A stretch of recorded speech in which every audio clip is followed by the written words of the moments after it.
somebody that's track record to actually give you innings under that scenario, that would be. I don't think Giolito is in that category, so that would be Nola for me. I think he'd be a great fit for him. And then they still need to add a guy what I consider to be a solid contributor, which would be that next tier down starting pitcher. And then they've got to see what kind of young pitching they can develop between now and the end of the year. These last 6 weeks are important for me as it relates to the development of some of the young starters in that rotation.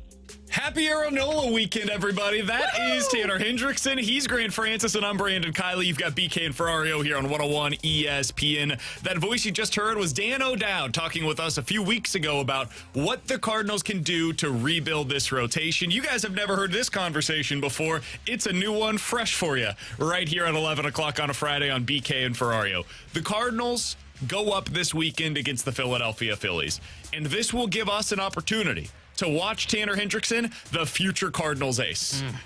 If I didn't already have plans, at 12:35 on Sunday, I believe it's going to be a beautiful day that day. It's supposed to be nice this weekend. I would be at Busch Stadium in a full-blown Aaron Nola life suit. Like, I would look like him. I would get one of those fat heads. I don't even know if you're familiar with those, T-Bone. I know they are, yeah. I remember those. Instead of plastering it up against the wall, I would plaster it against myself and have a sign that says Aaron Nola to St. Louis. That would be my route this weekend. Look, man, we're not trying to scare him away from St. Louis. We're right. trying to recruit him. And if you went to Busch Stadium this weekend, you'd be sitting there by yourself because what do you they're think in the Philadelphia. selling point would be for Nola? Is it the zoo? Is it Toasted Ravs? What could we do? Like, we got to have somebody on the inside recruiting Aaron Nola this weekend to the wonderful city that is St. Louis. Like, do you lead with the zoo and then say, hey, by the way, try our Toasted Ravs? Or, hey, make sure you get over there on the hill. They've got some great Italian for you over there. What do you think the selling point is specifically for our guy, Aaron Nola? I just looked up his Wikipedia page because all great information can be found there. From Louisiana, I do believe. He is of Italian descent, so maybe we'll talk about the hill. We can talk about the hill and how much food there is. I wonder if I'm trying to see if he's got any kids. Maybe.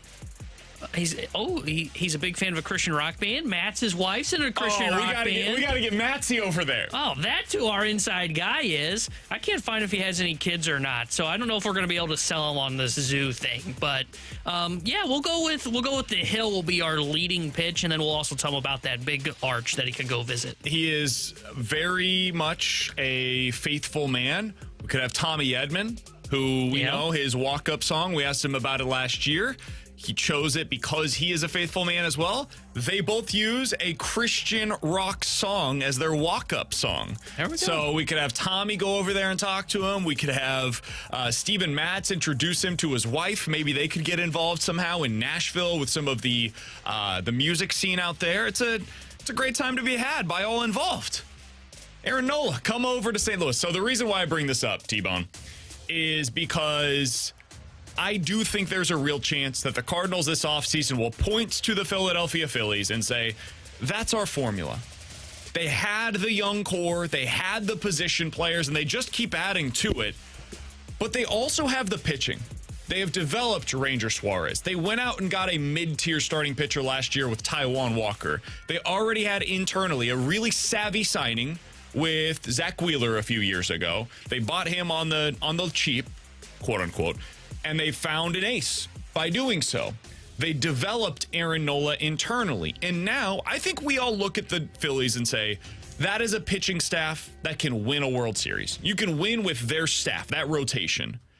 T-Bone, what do the Cardinals have to do this offseason to build their version of the Phillies rotation? Because they're kind of the classic Phillies are 1, 2, 3, 4 when you look at the way that they set up for a playoff series. Yeah, so I think they've got their version of Taijuan Walker, who serves as like the 3-4 for the Cardinals. Same with Ranger Suarez, who's now on the 15-day IL, but the lefty serves as like their 3 or 4 as well. I think that's your Matz and Michaelis. Now, they don't really have a 5. They've got Christopher Sanchez, who's made just 12 starts for them. So they don't really have a true number 5 starter. That's a guy that you can go out and get in free agency, a.k.a. James Paxton. But then the Nolan Wheeler, those are the guys that they don't have. They especially don't have the Wheeler, the top-end guy. Aaron Nola, I know he leads them in innings this year, and he's made 26 starts, which leads the Phillies. He's there, too. And I think he is more of a 2 than he is a number 1. So if you bring in Nola, you got your two. Question is, where do you find the Zach Wheeler? And I think the only guy that's on the market that is the Zach Wheeler is Blake Snell. I think he's truly the only guy that's got legit ace stuff. That sure, he's not going to go deep into games, but he's got enough stuff that you say, give me the ball in game one, he's going to give you 6 legitimate innings and strike out the world. I think that's the guy that would be their Zach Wheeler if they're going to build out this rotation, is you go out, you sign a Blake Snell to take that Wheeler spot, and I think he's the only guy that can really do that. Or you're going to be shopping in the second tier and looking at number 2s and trying to squint and make them number 1s, which maybe Nola can sell you on being kind of a 1B, and maybe that's good enough for the St. Louis Cardinals. If we're being totally honest, I don't think there's a legit number 1 available this offseason. I don't think there's a Zach Wheeler that's getting traded. I don't think there's a Zach Wheeler that's on the free agent market. I don't know, even with Blake Snell, who is a really good pitcher, and T-Bone, if the Cardinals were willing to spend $60 million this offseason on pitching, I would say just go get Nola and Snell. The likelihood of them doing that, their willingness to do that, and honestly, just in terms of the savviness, I don't know that that's a smart move, but it'd be fun. And we could definitely convince ourselves, hey, you now have a 1-2 in your rotation. If you've got Snell and Nola, you've got the innings from Nola, you've got the effectiveness from Snell, you put in Michaelis in there, and don't even get the third guy. Just have the rest of it be a competition. I'd be fine with that. They're not going to do that, and probably shouldn't do that. But when you look at Zach Wheeler, the difference between he and Snell, man, Wheeler has the strikeout stuff, but also doesn't walk anybody. And so he's got the best of both worlds. That's what a legit number 1 looks like. And while he's not necessarily a quote-unquote innings eater, he does give you a decent amount. He's at 150 innings so far this year. In 2021, he threw 200 innings. He threw a $195 in 2019. Let's not act like he is the equivalent of Blake Snell. He can eat those innings. It's just about being out there for 30 starts in a season to be able to get to that 180 to 200 mark. Snell's never going to be that guy. He's going to go 5 and dive, 6 and dive for you every single time that he goes out there. So when I look at what's available, Dylan Cease has been a 1. Do I think he can be that long term? I don't know. He's got the stuff to do it, but I would say right now he slots more in as a number 2 or a number 3. I don't think Logan Gilbert's is available. He has been redacted on this show. We don't talk about trading for him because he's not available until proven otherwise. T-Bone, I don't think there's another guy that's going to be available. That's a number 1 starting pitcher, because when you get that guy, you hold on to him like you have no tomorrow. That is the guy that you build around. You don't trade Sandy Alcantara. You don't trade Strasburg when he's in his prime. You re-sign them and then deal with whatever comes from it. You don't trade Spencer Strider or Max Fried. Those are guys that you build around. So my question to you would be this. Can you win a World Series? Can you build the Phillies rotation if you don't have that legit number 1 starter at the front end? Can you compare with those two things? I think you can, but it's a lot tougher in my opinion. What you have to do is you have to shorten games by going to the bullpen. Now, that recipe can work in the postseason, but how does that work in the regular season where there is the full 162 grind and you do need somebody to eat innings? And I guess with Nola you have that, but you don't have that legitimate ace. I think it can work, but I think it's a lot tougher because you have to have a legitimately deep bullpen. You have to have 5 arms strong in a bullpen to have success that way. So it is a little bit tougher to do, but I think it is possible to do it. But again, I think it is tougher because of the fact of the matter that you have to have a bullpen that is super deep. And again, that's why I say the Cardinals need to add to the bullpen this offseason, because you need to shorten baseball games. But I don't know if you can do that for a full 162. That's more of a playoff formula. Well, and the way I look at it is if you go into a season and you're trying to be competitive for a World Series, you need that number 1. It's sort of like having that goaltender that you need in a Stanley Cup Finals run in hockey. And you can do it without that true number 1. You can do it without that stellar goaltending, but you have to be elite in every other aspect of the game. Look at Vegas this past season. Defensively, they were elite. Goal scoring, they were awesome. Same with Colorado when they won with Kemper a couple of years ago. Same with Pittsburgh when they won with Matt Murray in 2016-17. They were elite in every aspect of the game aside from their goaltending. And if you're going to go into a season where you're wanting to be competitive without a true number 1, you're going to have to be elite in every other aspect of the game. I would say that's more of a closer conversation. I think the comparison between the goalie in the NHL and a closer in baseball is there because closers can emerge in season. Goalies can emerge in season where like suddenly the 2019 Blues have Jordan Binnington come out of nowhere and now they're winning the Stanley Cup because he looks like for a 3-month stretch the best goalie in the NHL. You can have somebody play well enough for the Avs or for the Vegas Golden Knights. You can have in the middle of the Pittsburgh Penguins playoff run, one goes down, you replace them with another, you can still win the Stanley Cup final. I don't know that that same thing is true in baseball with the number one starter. I think that's more like a number one center or a number one defenseman where if you don't have that guy or have somebody that is playing like that level of a player, I don't know that you can do it, man. Like Ryan O'Reilly is one of, and I say this with all due respect to Ryan O'Reilly, he's one of the worst number one centers to win a cup recently. And that is me loving Ryan O'Reilly. I think he's a tremendous player. But look at the centers that have won a Stanley Cup recently. They're all like Hall of Fame level hockey players. O'Reilly is a Hall of Very great player. So when you look at what it is in terms of the number one starters that have won recently, dude, these guys are like the creme de la creme. I mean, it is a who's who of Major League Baseball pitchers. So though, like the worst ones recently, Max Fried for the Braves, what is their number one? He had a 3.0 ERA that season. Yeah. He pitched like a legitimate number one, even if you don't think he is that. The Kansas City Royals in 2015, they had Johnny Cueto at the front end of their rotation, and at the time, he was still in his prime, so you could consider him to be a legitimate number one, but he was more of the Aaron Nola type, where it's like a really, really good pitcher. You love having him in your rotation, but he's probably better suited as a number two behind a Zach Wheeler.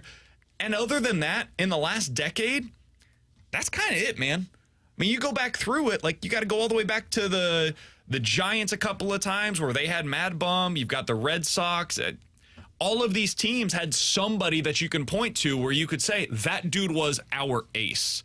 And so as much as I want to believe that the Cardinals could construct a roster, a rotation around Aaron Nola and a bunch of other really solid pitchers, it does become very difficult to imagine them winning a World Series constructed that way.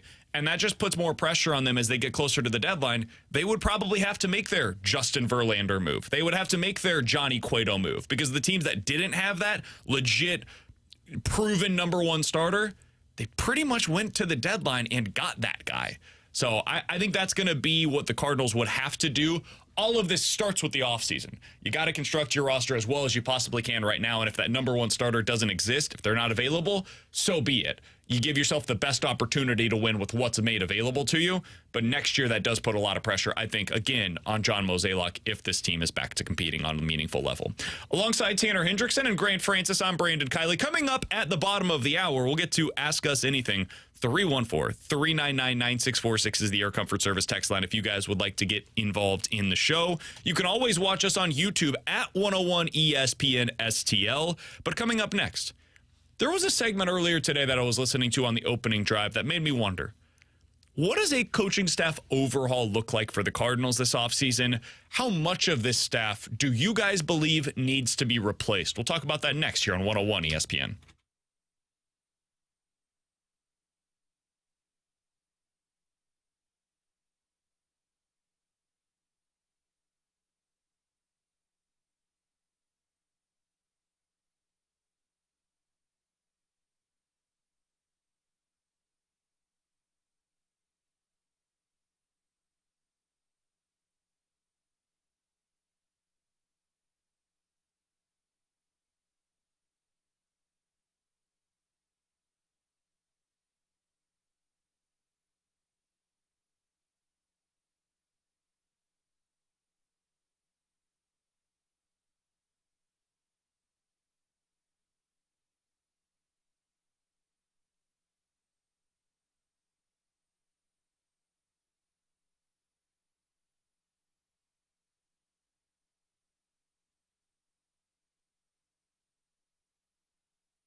Alongside Tanner Hendrickson and Grant Francis, I'm Brandon Kiley. It's BK and Ferrario here on 101 ESPN. So what does a coaching staff overhaul look like for the Cardinals this offseason? I know that's something that a lot of you guys in our audience have been asking for.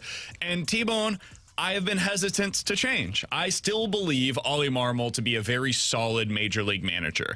I know that is an unpopular opinion right now, and I think he's done a below average job this year, but I think he was the best manager in the National League last season. So I don't think he suddenly overnight became a bad manager. I know that a lot of people in our listening audience disagree with that. He That's got neither lifted here nor by there. Albert, BK. Apparently. And Skip Schumacher. He was the one that was shadow managing, yeah. according to the vast majority of our listeners. That being said, I don't think he's getting fired. I don't think Mo is getting fired. I don't think Gersh is going anywhere. The biggest names in the organization, I think, are all coming back next year. Where I do think you might see some changes is with the bench coach. And maybe they try some of the lower level positions on their coaching staff. Maybe they overhaul that a little bit. But I think your hitting coach is going to stay the same. I think your pitching coach is going to stay the same. Because if they weren't, I think they would have made changes on those two positions in season. So I was listening to Randy Carrick earlier today on the morning show, and he made an interesting point. I personally disagree with it, but I do wonder what percentage of our audience is in the same spot that Randy's at. Here's what he had to say. I want to react to it on the other side. If you have young outfielders that look like they struggle out there, like Jordan Walker and Alec Burleson, and a new outfielder in Tommy Edman, might be a good idea to have a veteran coach out there, taking nothing away from Willie McGee, but somebody that teaches also, in addition to Willie, the fundamentals of playing that position. Now you're going to have Mason Wynn on the infield. Stubby Clapp is a fine coach. I hope that he's the guy to help Mason Wynn come along as a shortstop. By their own admission, Paul DeYoung's physical abilities began to deteriorate. They just didn't change anything. They didn't adjust. They didn't coach him up. And now I guarantee you that he'll go to San Francisco and he'll be a different player because they have a great coaching staff there. I'll guarantee you he will not go to San Francisco and be a different player, but continue. So when I heard that, I thought to myself, man, are we down on Stubby Clapp now? Because I remember when Ollie was hired as the manager, I think he was the leader in the clubhouse from Cardinals fans to be the next manager. People really wanted him to be the guy. That was the most common person that we heard come up on the text line. Willie McGee is one of the most universally beloved humans that has ever been around the Cardinals organization. When you go out to opening day, the biggest ovation is for Willie McGee every single time. He is the one that gets the loudest ovation out at Busch Stadium on opening day. So the reason why I bring that up is because, I believe Willie McGee is the guy to make it work with Jordan Walker and the outfielder. I don't have any reason to believe that Stubby Clapp and Pop Warner are not the guys to make it work with the base running and with the defense. I think this team was really good at all of those things last year with the exact same coaches in place. What changed was the personnel. What changed is Wilson Contreras is a terrible base runner. He's got a lot of things that he does well. He is one of the worst base runners in Major League Baseball. Jordan Walker, while he has all of the skills to be a good defender and a good base runner, I don't think he has been that so far this year. That is not a slight against him. He's 21 years old. I think he will get there. It just takes playing time. It takes adjustments to the big league level. So I think these guys will get there. I think you have the coaches to get them there. T-Bone, do you think they have the right coaches to get them to that place? I think they have the right coaches, and I'll start with Willie McGee. Look, when we're out at the ballpark, and hell, even if you're watching the games on Bally Sports Midwest, you see a lot of clips of Willie McGee working with Jordan Walker in the outfield. And I think he is the guy to help Jordan Walker. I mean, I think Jordan Walker, when he was in left field in that small stretch, I don't remember when it was now, June, July, or it wasn't July, but June I think is when it was. I thought he was showing signs of improvement in left, and then he went back to right field. And I think for the most part recently, Jordan Walker looks more comfortable and looks better in right field. He's had a couple plays where you look at and go, okay, yeah, that wasn't great, but I think he is improving out there in right field.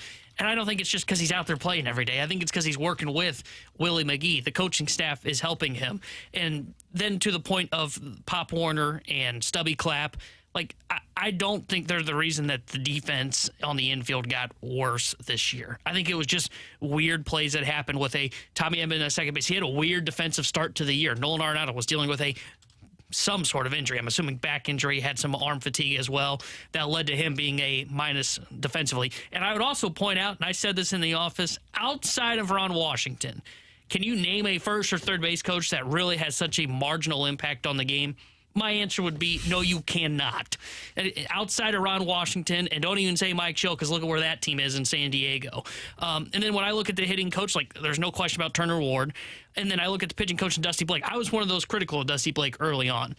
I'm going to give Dusty Blake his credit, because look at the turnaround Steven Matz had this season. From starting off so poorly they had to push him to the bullpen to getting him back into the rotation. They were able to find a way to fix Jordan Hicks this season. So there are signs that Dusty Blake has been able to make adjustments with pitchers and help fix them this year. So I think Dusty Blake is the guy moving forward. And he's also, I think, the best modern pitching coach moving forward for the St. Louis Cardinals, for a staff that's going to have to modernize next year. The one that I just don't know a lot about is Joe McEwing, and I think he is the guy that's probably going to be the fall guy in the offseason for the Cardinals, just because he was brought in last minute when Matt Holliday decided to resign, and I don't think he was their number one choice, so I think they're going to look for somebody else for that role. That's where I feel as well. I think that they're going to try to look for somebody to be in that bench coach role. And I don't even think this is necessarily a shot against Joe McEwing. He's been in that role for a long time, and he's had moments where he was thought of as a rising managerial candidate. Never worked out for him. I don't think that it's worked out this year. Maybe it's not Joe McEwing's fault at all, but it was a last-minute decision by the Cardinals to bring him in because of the Matt Holliday situation, and I think that's going to be where they try to upgrade the staff. Because as you look at it, the Cardinals clearly believe in Turner Ward and Brandon Allen as their hitting coaches. Maybe you disagree with that. Maybe you don't think that they should. I think there are some things that this team definitely needs to get better at, specifically with runners in scoring position and with productive outs. We'll get into that here in a second. But I think they're going to build around those two guys as their hitting coaches. They believe in Dusty Blake as their pitching coach. You don't have to. But what they seem to believe internally is this was a matter of us not having the right pitchers. Not a matter of us not having the right pitching coach. Because somebody brought up on the text line, guys, look at what happened with Jordan Montgomery. He leaves, he's better, he goes down to Texas, he's been excellent when he gets back with Mike Maddox. Jordan Montgomery was great with the Cardinals this year. Yeah. This wasn't a situation of him being horrible here, great elsewhere. If that was the case, it would certainly open up my eyes. Jordan Montgomery's basically been the same pitcher down there, slightly better results, but the same pitcher down there that he was here. And if you look at what Jack Flaherty's doing right now in Baltimore, same guy that he was here. Jordan Hicks, same guy that he was here. In fact, you could argue better here than he has been so far in Toronto. If you want to look for somebody that's been better elsewhere, it's Genesis Cabrera. And I don't know that that's because the Cardinals couldn't get the best out of him. I think Genesis Cabrera is a wildly erratic pitcher who's going through some really good results right now. That could flip at any moment, and we all know it. So I'm not going to blame that on Dusty Blake. I think this has been a matter of them not having the right personnel there. The one thing that I do think they could probably figure out was early in the season, Pop Warner had a weird stretch there where he was sending guys like crazy. He got that arm going. he never had the stop sign up. So if you were a little frustrated with that, I understand it, and I think that was a fair critique of them early on. But now, I haven't noticed that as an issue for them. And I'll say this about Dusty Blake, too. I think the Cardinals kind of set him up for failure. And what I mean by that is, remember when he got hired, it was, hey, he's going to be the guy that can help get some of that swing and miss. He can help get some more out of our pitchers like a Jordan Montgomery or a Jack Flaherty. He wasn't going to be able to teach these guys swing and miss stuff. That's what the Cardinals kept raving about. And Adam Wainwright, when you've got the guy, the pillar of the franchise, raving about the pitching coach, then his job is safe. If Adam Wainwright likes Dusty Blake, which he does, then he's fine. He's the guy for them. Some of the most old school pitchers on this staff are Adam Wainwright and Dakota Hudson. You know who praised Dusty Blake more than anybody when we were out at the winter warm-ups earlier this season and have continued doing so throughout the regular season? Adam Wainwright and Dusty Blake. So you may view Dusty Blake as a pitching numbers nerd. That might be your perspective of him. That was, by his own admission, how Adam Wainwright viewed Dusty Blake prior to really getting to know him. And now he has sung the praises of Dusty Blake like nobody else that you will hear. Dakota Hudson told us during the offseason, Dusty Blake changed the way that I view pitching. He changed the way that I view the game. That is quite the comment from a classic old school sinker baller pitcher. So I don't think he's necessarily the issue. If there's one thing that does need to get corrected going into next year, it is their situational hitting. I don't know if this is a coaching thing. I don't know if this is a player thing, an experience thing. I don't know where to place the blame for this because the Cardinals were actually pretty good with situational hitting last year. Some will say, hey, that was Yachty, that was Albert. Clearly those guys gone. Now it got worse. Maybe. That might be the case. But when you look at the numbers, if you're just looking at productive outs, and what this means, T-Bone, is successfully advancing any runner on the bases with 0 outs or driving in a base runner with 1 out.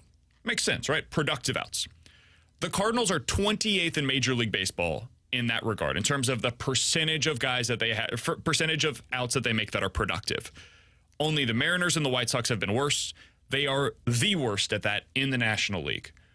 This stuff can be changed by like 5 more productive outs over the course of a season. It's a very small margin between like the best and the worst at this. But it is something that when you're watching the games, it feels like it matches the numbers. The eye test matches the numbers here. They do need to be better in that regard. They've got to be better at runner on third, less than 2 outs, get them in. However you have to do it, if that means there's 2 strikes and you hit 1 in the air to right and you find a way to get them in, do it. Make that fly out because that's what's necessary to drive that runner in. That is something that the Cardinals have to be better at. I don't think this is something that Turner Ward is avoiding. The guy is not exactly like the analytics darling that previous hitting coaches were here. They're going to get gooder at this next year. But I do think it's something that the Cardinals need to improve. Yeah, I'm with you. They do need to improve on this because this is something that has been abysmal this year. And when you look at it, though, and to your point on Turner Ward, like, yes, I'm sure Turner Ward sees this, but I just don't know how you kind of fix this from a coaching staff perspective. I played baseball. I played at the lowest of low levels.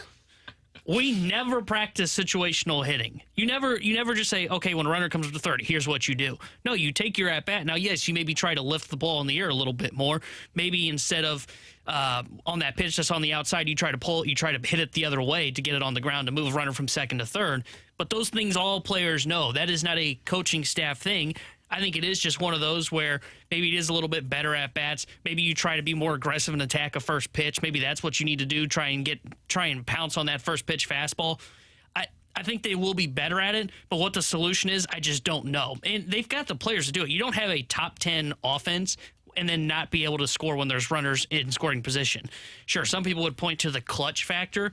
I don't. There is something to that. Absolutely. But if you're a top 10 offense, that means you've got a really good lineup, and at some point they're going to start coming through. I think kind of like when we talked about the bases loaded thing, I think last week or earlier this week, I think it's just one of those that is a one-off this year, and that they will be better at it next year. I believe that as well.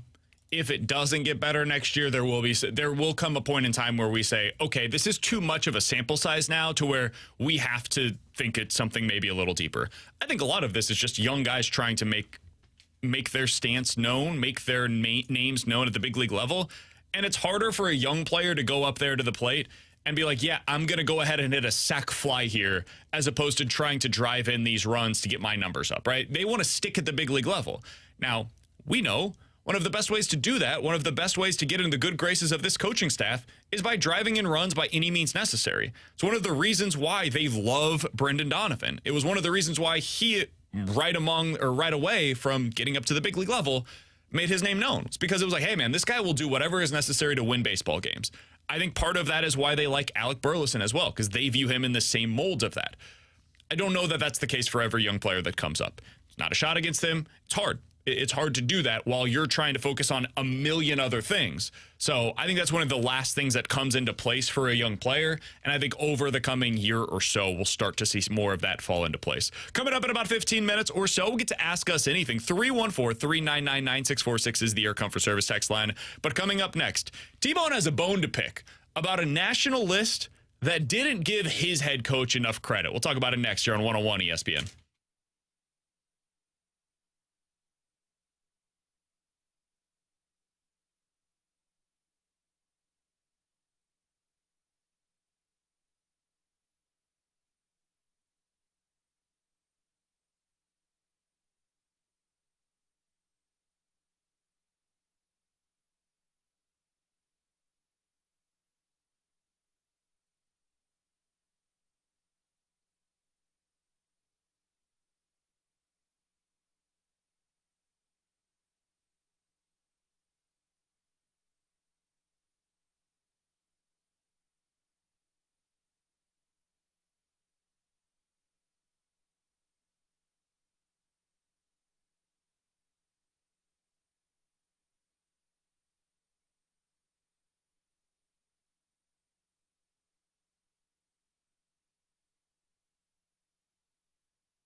Grant Francis here with a SportsCenter update driven by Johnny Londoff Chevrolet and Johnny Londoff Autoplex. Yesterday, the Cardinals were off. Today, they're in Philadelphia to start a 3-game set against the Phillies. Miles Michaelis will get the first game of that series for the Cardinals tonight. It'll be Christopher Sanchez for the Phillies, the lefty for Philadelphia. First pitch will be at 6:05. And then tomorrow for St. Louis City SC, they'll be in Orlando.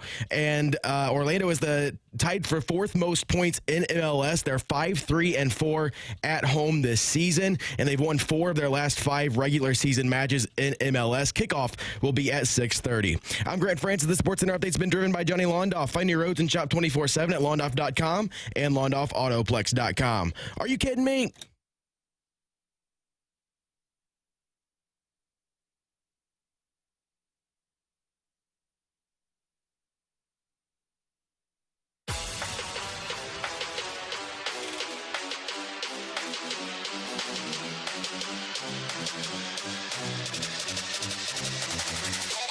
So college football officially kicks off this weekend. Navy versus Notre Dame and San Jose State versus USC are probably the 2 headliners. Not exactly the greatest weekend for college football, but it's college football nonetheless. Alongside Tanner Hendrickson and Grant Francis, I'm Brandon Kiley. Coming up in about 10 minutes or so, we'll get to Ask Us Anything. 314-399-9646 is the Air Comfort Service text line.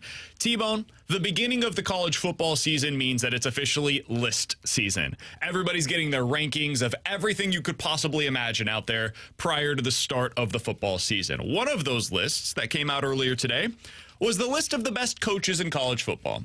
Came out from The Athletic, and they put them in different tiers. So tier 1, 2, 3, so on and so forth.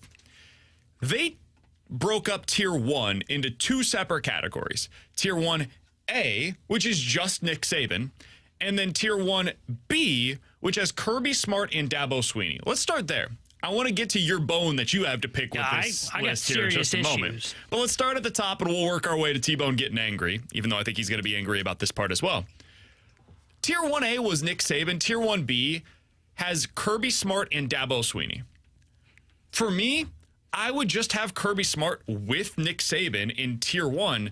I would drop Dabo Swinney down to tier 2, and that's the way that I would construct the top of it.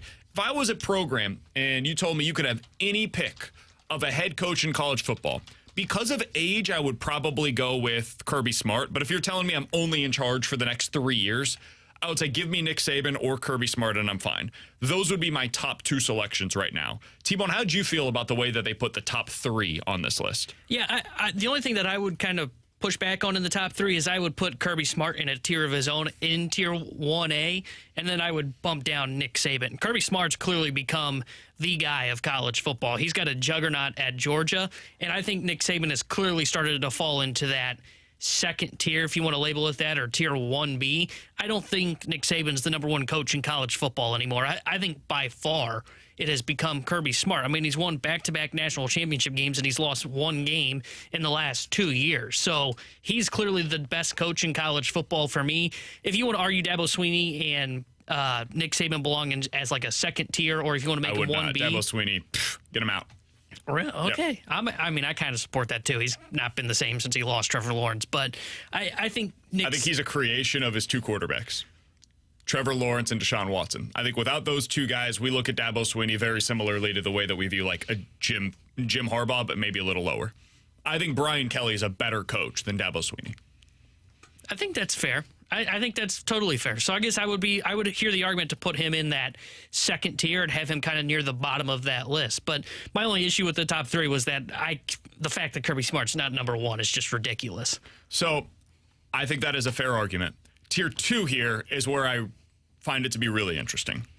They have Ryan Day, Luke Fickell, Jimbo Fisher, get him out, all the way out of here, Jim Harbaugh, Brian Kelly, Lincoln Riley, and Kyle Whittingham. Now, I think there's maybe some in the audience that maybe if you're a casual college football fan, you just heard Kyle Whittingham's name, and you're like, wait, hold on. I know all of those other guys. Who the bleep is Kyle Whittingham? He's the coach at Utah. He's never leaving Utah, loves coaching there, and has been spectacular since taking over as the head coach. He deserves to be in this category with these other guys. I think Ryan Day, Luke Fickell, Jim Harbaugh, Brian Kelly, Lincoln Riley, those are some of the best coaches in college football. I would have them all here. Jimbo Fisher, one of these things is not like the other. It's Jimbo. He doesn't deserve to be here. The game passed him by 5 years ago, man. Texas A&M fans are done with Jimbo. He went into SEC Media Days this year and was asked about his offense coordinator, who's going to call plays. Petrino's taking over as their offensive coordinator this year. He said, we'll get there. We'll figure that out as we go. So then why'd you hire an OC? Why'd you hire Petrino if you're not going to give him the offense? His offense is stuck in the Stone Ages. They perennially are one of the most underperforming teams relative to expectations and relative to their recruiting rankings. I think Jimbo Fisher should be way below on this list, but for some reason he gets put in this category because he got a massive deal to go to Texas A&M a few years ago. I don't think you're wrong there because the end of his era at Florida State was not pretty. You want to talk about a coach that was made by his quarterback? Jameis Winston made Jimbo Fisher. Like, let's just be honest. So, and then now at A&M and even his recruiting machine, because I think wasn't it last year he had the number 1 recruiting class coming into the year? Yeah. Let's also have a moment of honesty. The number 1 recruiting class was made by the NIL juggernaut that is Texas A&M. They deserve the credit for doing it. Yeah, sure, whatever. Let's not give Jimbo Fisher his roses here. He couldn't even get to a Rose Bowl if he wanted to. I know you've got an issue with somebody else on this list. Yeah, Luke Fickell's not in Tier 2. I'm sorry, but he does not belong in Tier 2. He's got to prove it at a Power 5 school for me before he gets into Tier 2. I would put him at the top of Tier 3, but I'm not willing to put him in Tier 2 just yet because we've seen coaches that come from, and look, he deserves credit for getting Cincinnati to the college football playoff, but we've seen coaches when they take that next step from a small program, drink, and then go to a Power 5 school and really struggle. He was at Cincinnati for 6 years. Drinkwitz had 1 year as a head coach. But. Okay, fine, but you understood the premise of the idea. We've seen multiple coaches that go from those smaller level schools that move to the Power 5, and they just cannot have the same success. We've seen it. I don't know that we've seen coaches have the level of success that he had at the Group of 5 level go on to the Power 5 level and fail. I can't think of many. In fact, I can't think of many coaches that have had the level of success that he had at the Group of 5 level. I think it's kind of similar to Gary Patterson, the old TCU coach, where TCU was a great program prior to joining the Big 12 and then just continued to have that success. To be fair, he did not do it at a different program. It was all at TCU, but he was able to maintain his status, whether it was at TCU in a previous version of that program and then into a Power 5 program. Utah is another one of these examples where Kyle Whittingham has just been excellent since the moment that he took over, even in the Pac-12. So I think he's going to go on to have great success elsewhere. I mean, you look back at some of these other guys that were at specifically Cincinnati. Butch Jones had success there, don't get me wrong, but they didn't have this level. They were going to the Belk Bowl and the Liberty Bowl. That's a little different than going to a college football playoff. Brian Kelly was the one before that really had this level of success, and we've seen that translate to the Power 5 level. This guy's probably not the best example because he's only there 2 years. Scott Frost is the name that came into my mind. Got UCF to a Peach Bowl, won the Peach Bowl over Auburn, and then we saw the disaster he was at Nebraska. That's probably your best comparison. He wasn't there as long. I think he was only there 2 years, and that's kind of the thing that is the That's where I would give credit to Fickell is he built the program and then maintained the program. I think a lot of these guys inherit a lot of talent, have a good scheme, and then boom, it all comes together for them for a year, and they're able to go take that next step.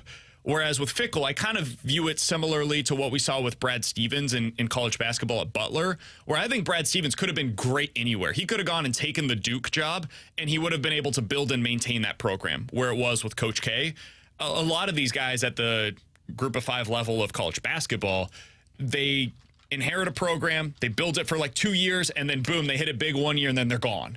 Stevens was able to sustain that at Butler for a really long time. That's how I view Luke Fickell. But, all right, we've spent a lot of time on Luke Fickell, who's the new Wisconsin coach. It bothered me. And I know you're lower on Wisconsin going into this year than many, in part because of Luke Fickell. The guy that you really have an issue with on this list is your coach at the University of Illinois, Bret Bielema. He's all the way down in Tier 4. Now, let me list a few of the coaches. We just went through Tier 2. That are in Tier 3 ahead of your guy, Bret Bielema. Mario Cristobal at Miami. Sonny Dykes at TCU. I think you could argue he should be higher. PJ Fleck at Minnesota. Hugh Freeze at Auburn. Mike Gundy at Oklahoma State. Tom Herman at FAU. Chip Kelly at UCLA. Lance Leipold at Kansas. Gus Malzahn at UCF. Matt Rule back at Nebraska. Ridiculous. Mark Stoops at Kentucky. T-Bone, you got a bone to pick here. Why are you so mad, buddy? Yeah, my guy Bielema should not be in tier 4. And by the way, neither should Lane Kiffin. Poor Lane Kiffin got thrown into tier 4. I just saw his name on here. I feel bad for him. No, he should be in tier 3 because he's better than, I would say, half of these coaches that are listed in this tier. I think he's as good a head coach as Mark Stoops that's at Kentucky, and he's had great success at that program. I think he's just as good as him. And I think where Bielema gets a lot of flack is from his failure at Arkansas. Agreed. And that shouldn't be held against him because, let's be honest, I thought he was meant to fail at Arkansas because he's a Big Ten style football coach, and that's not going to translate once you move to the SEC. Can we be honest? Arkansas, since he left, has basically been what Arkansas was when he was there. Yeah. I think they blamed Bret Bielema for the failures of their own university. I'm not saying that Bret Bielema did a great job there, but he won 7, 8, and 7 games in the middle portion of his tenure in Arkansas. And the bottoms certainly fell out in 2017. It was horrible. They went 4 and 8 that year. But I don't think Arkansas has suddenly become this like nationally renowned program since he left. They're more of the same for the most part. Yeah, and I think Bielema, he's going to take the Illinois program potentially to back-to-back 8-win seasons, which hasn't happened in a long time. He took over a mess from Lovie Smith in 2021 and somehow won 5 games that year, won 4 in Big Ten Conference play. I think Bret Bielema is being slept on this tier list. He should be in tier 3 because I think he's up there with a Mark Stoops. I think we'll see what Matt Rule is because I think he definitely is a better college coach than an NFL coach. I wouldn't put him up there with Chip Kelly probably, but I think he's better than PJ Fleck. And I like Fleck at Minnesota, but I think he's better than him. I think he's more proven than Mike Norvell. I would agree. And I think Mario Cristobal, I think he's a good head coach, but I don't know if it's going to be the same at Miami as it was in Oregon. I think Stoops is your good comparison. I think Mark Stoops and Bret Bielema are very similar. They're going to go 8 and 4 regardless of where they are. Whether they're at Wisconsin, at Illinois, for the most part at Arkansas, he was around that 7, 8 win range. They're going to get you there. Now, the ceiling, I don't know if they have that. I don't know if they can get you to a place other than Bielema when he was at Wisconsin at the end. I mean, everybody wins 10 games at Wisconsin, but I don't know that they can win you 10, 11 games on an annual basis. But they're going to get you to 8. And there's value in that at a program like Illinois. There's value in that at a program like Kentucky, where previously, prior to these coaches arriving, there were seasons where they were winning 3 and 4 games regularly. So I would agree with you. I do think he should be a little bit higher. For those that are curious where Eli Drinkwitz stands in this, it's not great. He's in the 5th tier, along with noted great coaches like Jason Candle at Toledo, Jim McElwain at Central Michigan, Fired Up Chips, Scott Satterfield at Cincinnati. So, yeah, he needs some success this season. We need him to get up into that tier with Bret Bielema and Rich Rod and Jeff Tedford. We want him to be in that category. We want him to be among the up-and-coming coaches in college football. Coming up next, let's get to Ask Us Anything. 314-399-9646 here on 101 ESPN.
314-399-9646 is the Air Comfort Service text line for Ask Us Anything. It's a Friday, and that means you guys get to ask us anything sports or otherwise. You're on 101 ESPN alongside Tanner Hendrickson and Grant Francis. I'm Brandon Kiley. Alex Ferrario will be back in on Monday. He spent the week this week up in Michigan. Start with this from the 314. Guys, are you guys doing a 101 ESPN Fantasy Football League again this year? I hope BK is not the commissioner this time around. Oh, we are. We are officially having our draft on Monday. It has been set. Now, this group of people at 101 ESPN, I want to make this very clear. The worst group of texters you'll ever meet in your life. Nobody responds. Nobody ends up saying, yeah, this date works at this time. And it's damn near impossible to get everybody to a certain date and time that actually works for everybody. Sorry. So, yeah, come on, Grant. Grant's one of the few responsive ones in this group. At times. So, has he responded to a text in the group? yeah, he responded separately, to be fair. But he's got his team. He's good to go. He's going to be a part of it this year. So, yeah, it's Monday at 7 o'clock. And yes, the picks are a minute this year. All right? I fixed it. It's done. All right, first off, on the pick timing selection, BK hated 30 seconds last year himself, so don't let him play the whining card of, well, I can't believe the group wants a minute, because BK complained about it and then missed the playoffs last year. So you learned your lesson. We did change the rules a bit this year. We're doing a super flex league. I think it's better. Which I'm fine with. Although, I don't know how Tim's going to adjust. Because remember last year, he took, wasn't it Tucker, like in the 5th round? Yep. Because he said the kicker was going to be the difference. No kickers this year. Oh, thank God. So No I kickers. think Tim's going to struggle this year. I really do. No kicker, no Tim in the playoffs. I think Tim was going to struggle no matter what. Wow. I accept his $50 donation to the group. Whoa. Now that is bold. Clip that. Yep. Clip that and send it to the balloon party for Monday. Tim's a known gambler, known degenerate, and I appreciate him sending the $50 to the rest of us here at 101 ESPN. It's very kind of him. He does HD2 radio, and he's going to be helping us out here on the FM side. Man. With this $50 donation. Whew. T-Bone's just getting a little too big for his britches, by the way. With his success that he had a year ago, he thinks that it's just going to sustain. Well, I'm not sure it will. Banners fly forever. All right, from the 314. Guys, since the Cardinals are out of it, fair. What team would you like to see win the World Series, even if they are not considered to be a favorite? Who would you like to see win the World Series this year, T-Bone? Not you're betting on them to do it, but if you could have your hand-picked team win it this year, who would it be? That's interesting. I'm trying to think. I don't know if I really want to root for an NL team. I would probably say I really like that Baltimore team, but I hate their owner. Yeah, I would not pick them. I might root for Texas. I love what they did, where they just said, you know what, screw it. Here's our blank checkbook. Go fix the team, please. Go get Corey Seager. Go get Marcus Semien. Go get Jacob deGrom, even though that didn't work. Go get Nathan Eovaldi. Go trade for Max Scherzer. I love teams that finally just say, bleep it, we're going all in. And that's what Texas did. Right way. I do too. So I would probably say Texas. I think it'd be cool if Seattle won. That was my team. I had picked them as the team that I would want to see win it. I think they're a really fun position player group. And man, the amount of pitching that they have been able to both develop and accumulate, because they went out and they traded last year. They made a big deal to get Luis Castillo and then paid him. They were able to develop guys like Kirby and Gilbert and Miller and Wu. That's a really good rotation. So I would say Seattle would be my team of who I would most want to see win the World Series this year. I think that'd be awesome. I don't know if there's a team in the NL that I feel like I really would want to root for. Atlanta. I'm tired of Atlanta. I hear you. Atlanta and Philly are the two teams that I most enjoy watching. I may say, I know I shouldn't say this because they're in the division. Cincinnati would be fun in the playoffs. All that young talent with Joey Votto, although he just went back on the IL. And then Hunter Green's a up-and-coming stud. I just don't think they have enough pitching, but they would be fun to see. That's the problem with a lot of these teams. Cubs are running out of pitching. Diamondbacks, not sure about the back end of their rotation.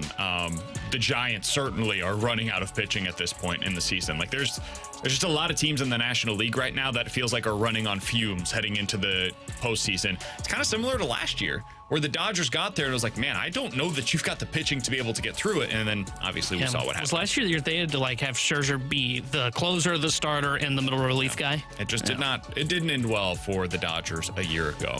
314-399-9646 is the Air Comfort Service text line from the 618. Guys, if Jonathan Taylor ends up being traded and you have a pick or you have a fantasy draft after that is done, where do you think he ends up going in fantasy football drafts? It depends. Obviously, this is the easy stance, but let's start here. It depends where he goes. But Miami seems to be the team that is most commonly associated with Jonathan Taylor right now. If he is traded to the Miami Dolphins, I think he becomes, for me, a late first, early second round pick. I think that's probably around the range that I would want to pick him because he's going to be in a great offense. And he is an elite level talent. I mean, we've seen it from him in the past. So I would say late first, early second would be where I would assume he would probably be going in fantasy drafts. Yeah, I'd probably go second round is where I would take him. I like to avoid running backs at all costs in the first round. Would you rather have him or Tony Pollard if he ends up on the Miami Dolphins? So I would probably take Pollard because I think he's great in passing in the pass game and he's electric runner too. Him or Derrick Henry? I would rather have Jonathan Taylor. I think on the I would Dolphins go Taylor. And the other thing, too, that is interesting about this is if he is traded to Miami, for example, it makes me assume that they're trading for him and he's healthy. Because that's one of my biggest concerns with him right now is what's this injury mean for him? And Miami's not going to trade for him if he's dealing with something significant. So I would probably say Jonathan Taylor over Derrick Henry. What about Nick Chubb? Isn't he supposed to be getting more quote-unquote involved in the passing game this year? But yeah. I would actually probably take Nick Chubb because Chubb was great last year. Sure. So you're right around the middle of the second round. Yeah. In terms of where you'd take him in your fantasy drafts. I think that's about right. Devontae Adams, Garrett Wilson, Tony Pollard, that range. Now, he doesn't get traded, I'm going to wait a little longer. Absolutely. Because then I'm more concerned, one, about him being stuck in Indy, but two, also the injury. Let's say it's half PPR. Would you rather have him or Jalen Waddle? Same team. Waddle. I'd probably go Waddle too. I love wide receivers over running backs in fantasy football. And there's just more depth of quality at wide receiver than there is running back. 314-399-9646 is the Air Comfort Service text line to get involved in the show. You guys can always watch us on YouTube as well at 101 ESPN STL. We'll get to a couple more fantasy football related things coming up at 12:15 as we go through our NFL quick hitters. But coming up next, Anthony Stalter asked an interesting question yesterday. The Cardinals tend to do the bare minimum, both when it comes to the trade deadline, you can think of a few of those examples, and in the offseason. What would a bare minimum offseason look like for the Cardinals this year? We're not giving them the out. We're just trying to think about what this would look like. We'll talk about it next year on 101 ESPN.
Mo, I think, even in this last trade deadline, let's go back to this last trade deadline. In our opinions, what was the bare minimum that Mo needed to do, in our opinions? Get rid of the contracts that are expiring. Trade the expiring contracts. Yep. And what did Mo do? He traded the expiring contracts. Yep.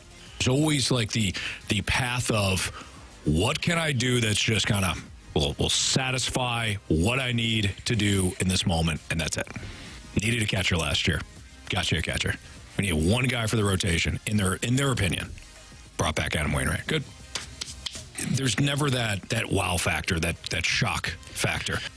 Alongside Tanner Hendrickson and Grant Francis, I'm Brandon Kiley. It's BK and Ferrario here on 101 ESPN. That was Anthony Stalter yesterday on the Fast Lane, making what I think is a really solid argument that we've discussed previously as well.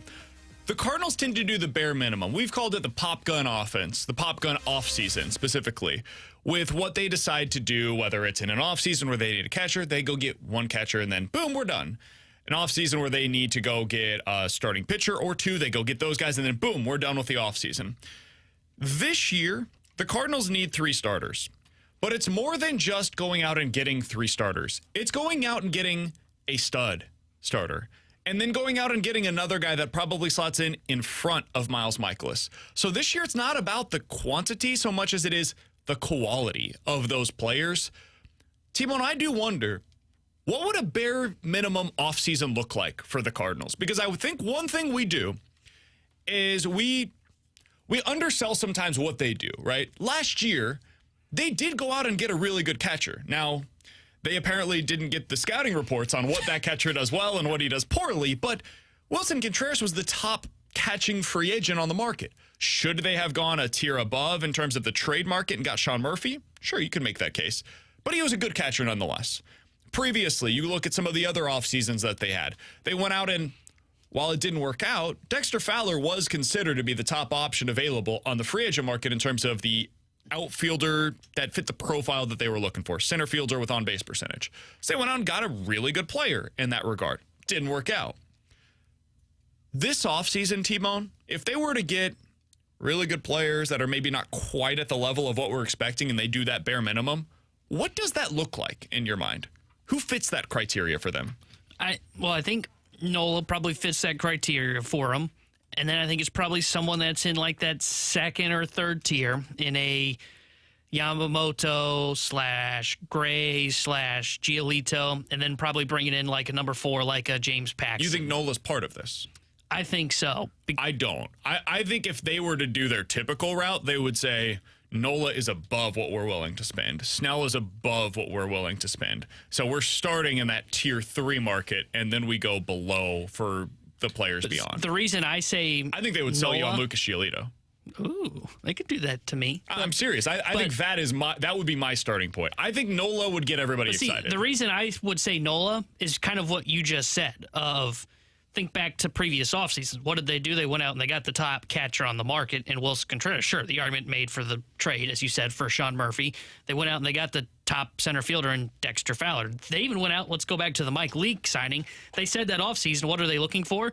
They're looking for a guy that is going to eat innings. And they signed Mike Leake. All of those guys are in the same tier of the free agent market. They're all the $15 to $20 million player. But I think they fit exactly what they said they were looking for. And I think this... Fair, but I think that those guys that are in that same range this offseason on the pitching market are in tier 3. I think the guy that's getting $15 to $20 million on the market this offseason is a guy like a Sonny Gray or your guy Lucas Giolito. I think those guys are in that market. The players that you're talking about, like going out and getting Aaron Nola, that's $25 million plus. But I don't think the Cardinals have never done that. That would be different. That would be them dipping their toes into the deep waters of we're extending ourselves beyond the bare minimum this time. But when we talk about doing the bare minimum, I'm assuming the bare minimum which they can sell the fan base on, correct? That they will try to sell the fan base on. I don't think they can try and sell the fan base on a Giolito or a Gray. Not after this year. Not after this year. I think the fan base... I think they could try. Oh, I don't know that it'll do it. I don't think it'll work. I think last offseason they tried to sell the fan base on what they did with their starting pitching. It failed, and then it failed in the regular season as well. But I think they tried to do it. I think we focused a lot on the catching situation last year. They sold the Cardinals fans on that, and then I think Cardinals fans kind of bought in for the most part. The pitching side of thing was what they tried to sell, and it failed. And going into this offseason, that is what I find to be really interesting is what do they do this year that is their equivalent of signing Waino back last year? You know, because last year going into the offseason, most Cardinals fans that we heard from on the text line or via the mic drops were saying, get the pitching. They don't have enough pitching. They don't have enough pitching. And I disagreed. I thought they could go into the season with what they had, and then if it didn't work, I thought they were going to be good enough that they could make up for it, and then at the deadline, they could go out and get that starter. I was wrong. Cardinals were wrong. It was a disaster. This offseason, what would the equivalent be to bringing back Waino and selling him as your 5-starter again? What would this version of the rotation be for that? See, so for that, I just think it's a different standard now on what they can sell because of how bad this year was. Look, they could convince themselves because, again, I bought into what they had in the rotation last year. But when you have a year in which you're going to lose 90-plus games and it's one of the worst years in 100 years, I think that level of expectation or that bare minimum, that bar raises because of that, and especially here in St. Louis. So I don't think they can even they can try it. I don't think it would be successful if they sign Sonny Gray or Giolito and try and convince Cardinals fans, hey, look what we did. I don't even know if 2 of those guys would work. I really don't. I think it takes someone that's in that top tier. So that's what I was going to say. I think that's what it is.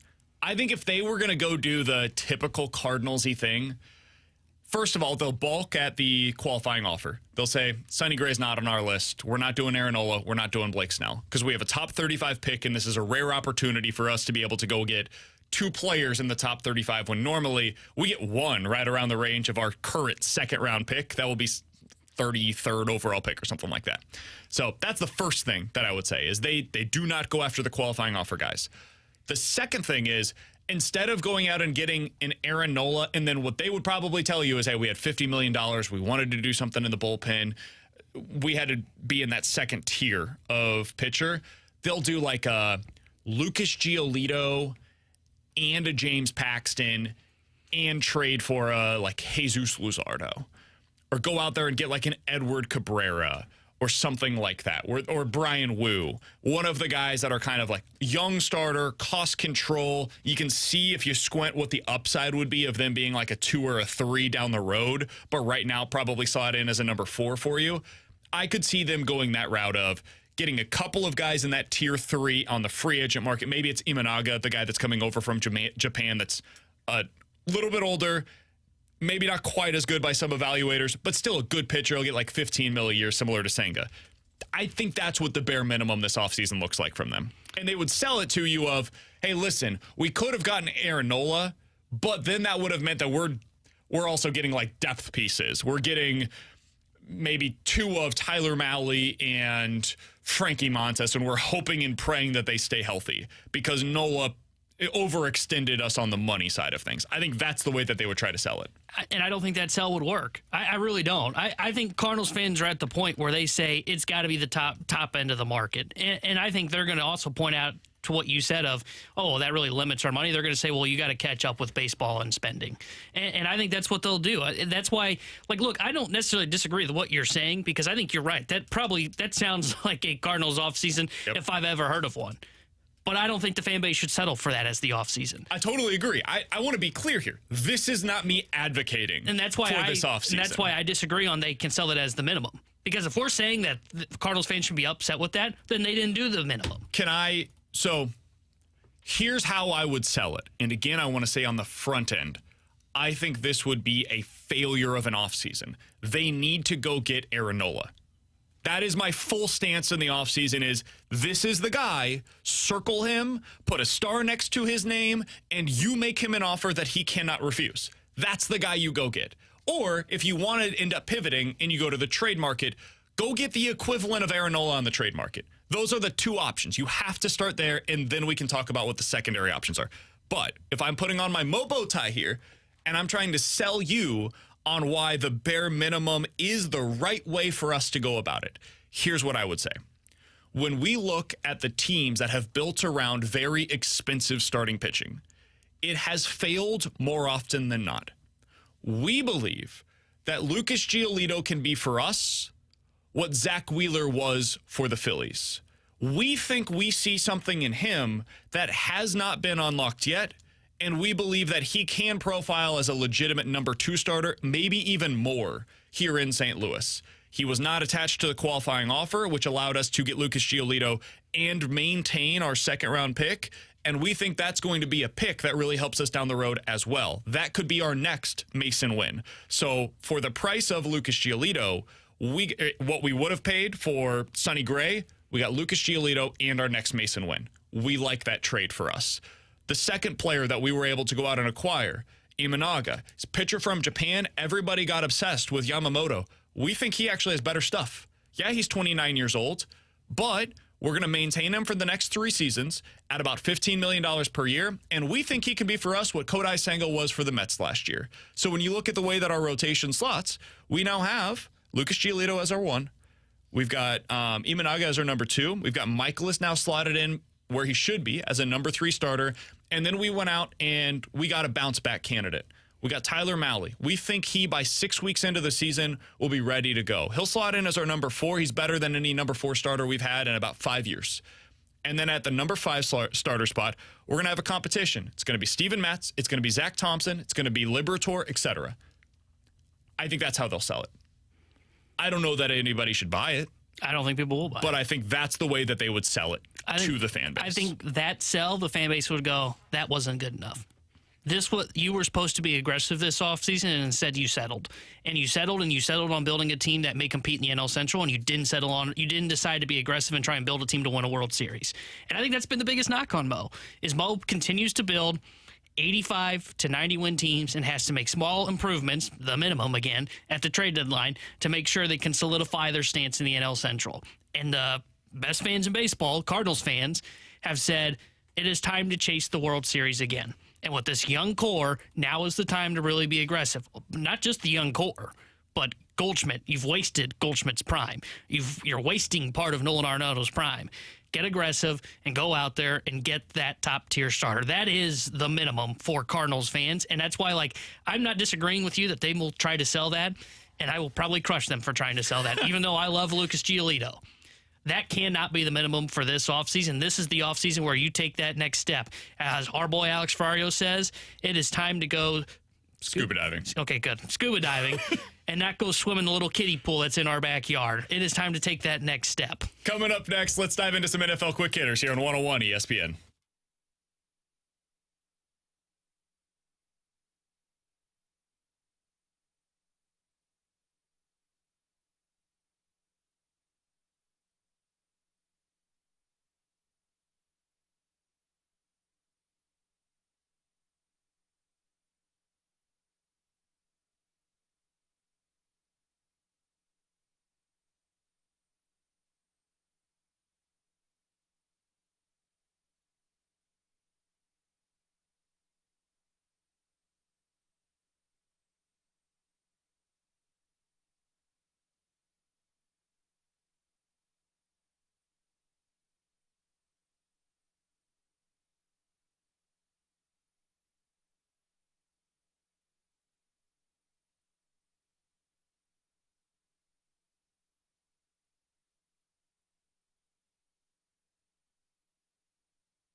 Alongside Tanner Hendrickson and Grant Francis, I'm Brandon Kiley. It's BK and Ferrario here on 101 ESPN. We'll have Alex back with us on Monday. But right now we're diving into some NFL quick hitters. T-Bone, I want to start with another fantasy football question for you.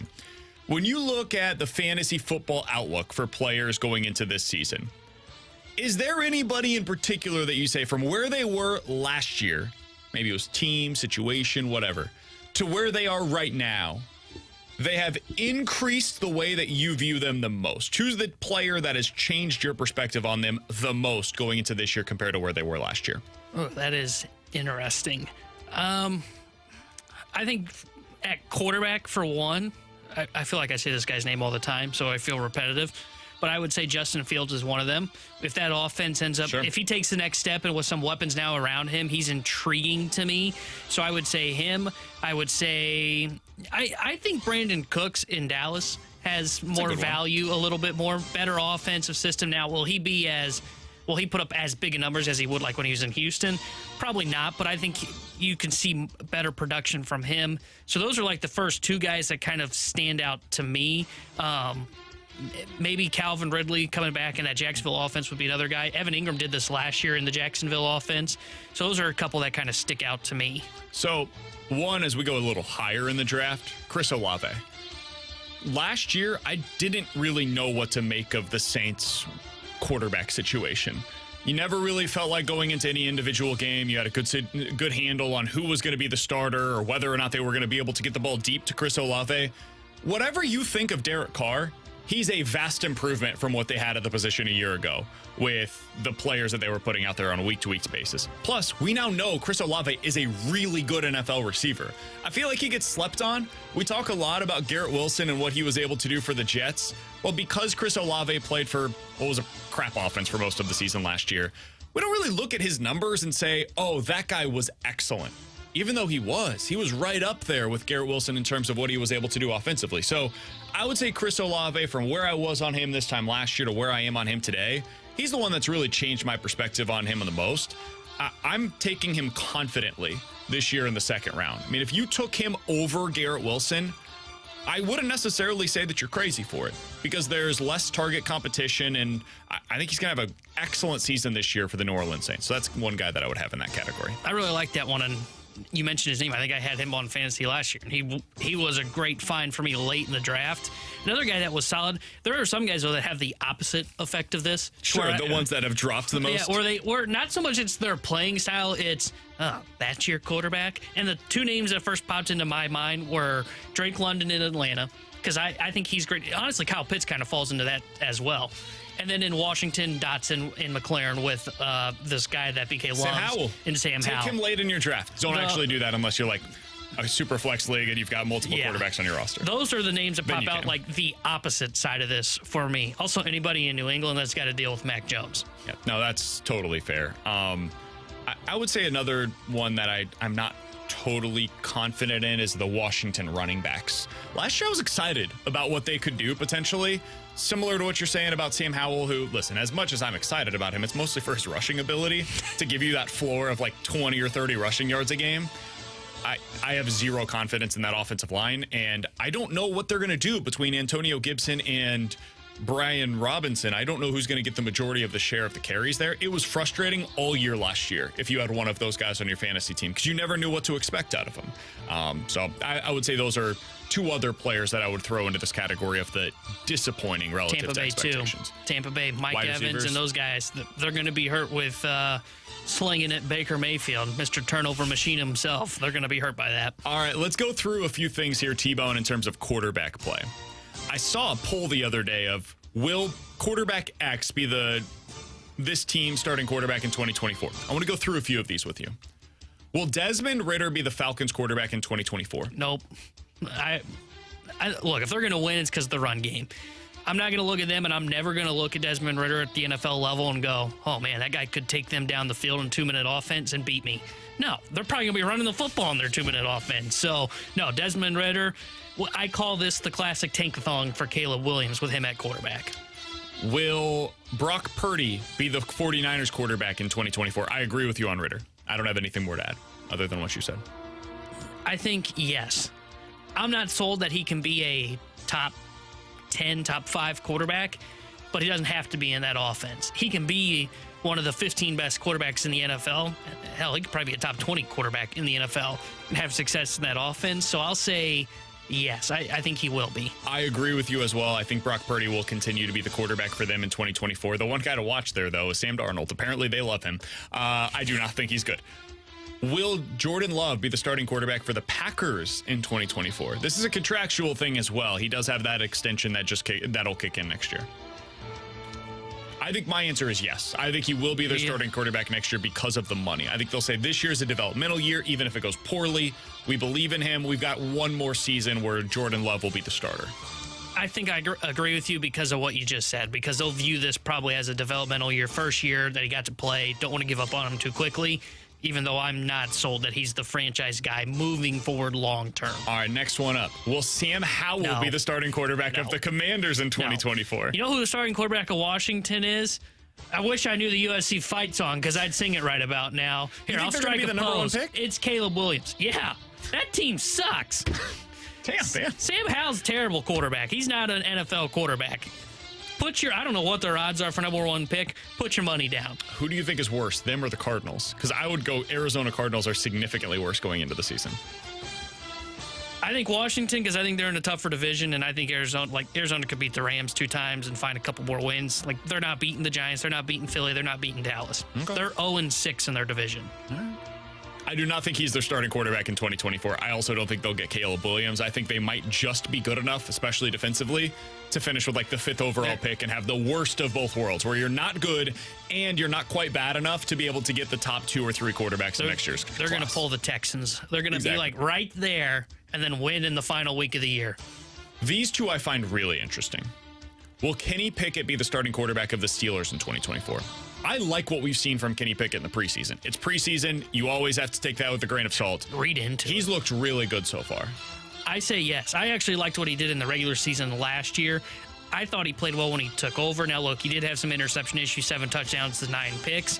But I saw signs to where I was like, you know what? I kind of like Kenny Pickett, and he can use the legs as well a little bit. I say yes. I think he's the franchise guy moving forward in Pittsburgh. You mentioned this team a little bit ago when we were talking fantasy, of a team that you want nothing to do with your fantasy players. Will Mac Jones be the starting quarterback for the New England Patriots in 2024? No. I think no. I think they enter a rebuild after this year. I think they move on from Mac Jones, and I think Belichick's either fired or resigns. I think Belichick's coaching the Chargers in 2 years. So I say no. I do not think Mac Jones is the answer, and I was high on him coming out of college. Man, can you imagine if he goes to the Chargers and does with them what Brady ended up doing with the Bucs, where it's like, hey, well, 2 more years, let's get ourselves a Super Bowl. I could see it too. I mean, you got the quarterback there, you've got the talent on the defensive side of the ball. You just need to stay healthy, and you need a coach that can go in there and whip everything into shape. Loss. And honestly, I would put Dallas in the conversation for Belichick too. Sure. Because I think they have a disappointing year. Oh, that's perfect. McCarthy's out. Dallas is a perfect landing spot for Bill Belichick. That makes all the sense in the world. I think that would be one of the more likely landing spots for Belichick. I would say it's one of those 2 spots. All right, he's Tanner Hendrickson. He is Grant Francis. I'm Brandon Kiley. Coming up next, T-Bone has the illustrious return of the T-Bone 3. I'm not sure he has ever been more excited about a T-Bone 3 than he is about this one that he is about to deliver to all of you today. I should have been out on the town last night. I was too busy diving into Relief Market. He will tell you the latest next here on 101 ESPN.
Grant Francis here with a SportsCenter update brought to you by Saliga Heating and Cooling. Yesterday, the Cardinals were off. Today, they start a 3-game set in Philadelphia. It'll be Miles Michaelis getting the first of that series for the Cardinals. Christopher Sanchez, the lefty for Philadelphia. First pitch tonight at 6:05. And then for City SC this weekend, they're in Orlando to take on the team that's tied for 4th most points in MLS. They're 5-3-4 at home this season, and they've won 4 of their last 5 regular season matches in MLS play. Kickoff tomorrow night at 6:30. I'm Grant Francis. The SportsCenter update's been brought to you by Saliga Heating and Cooling, an independent American Standard heating and air conditioning dealer.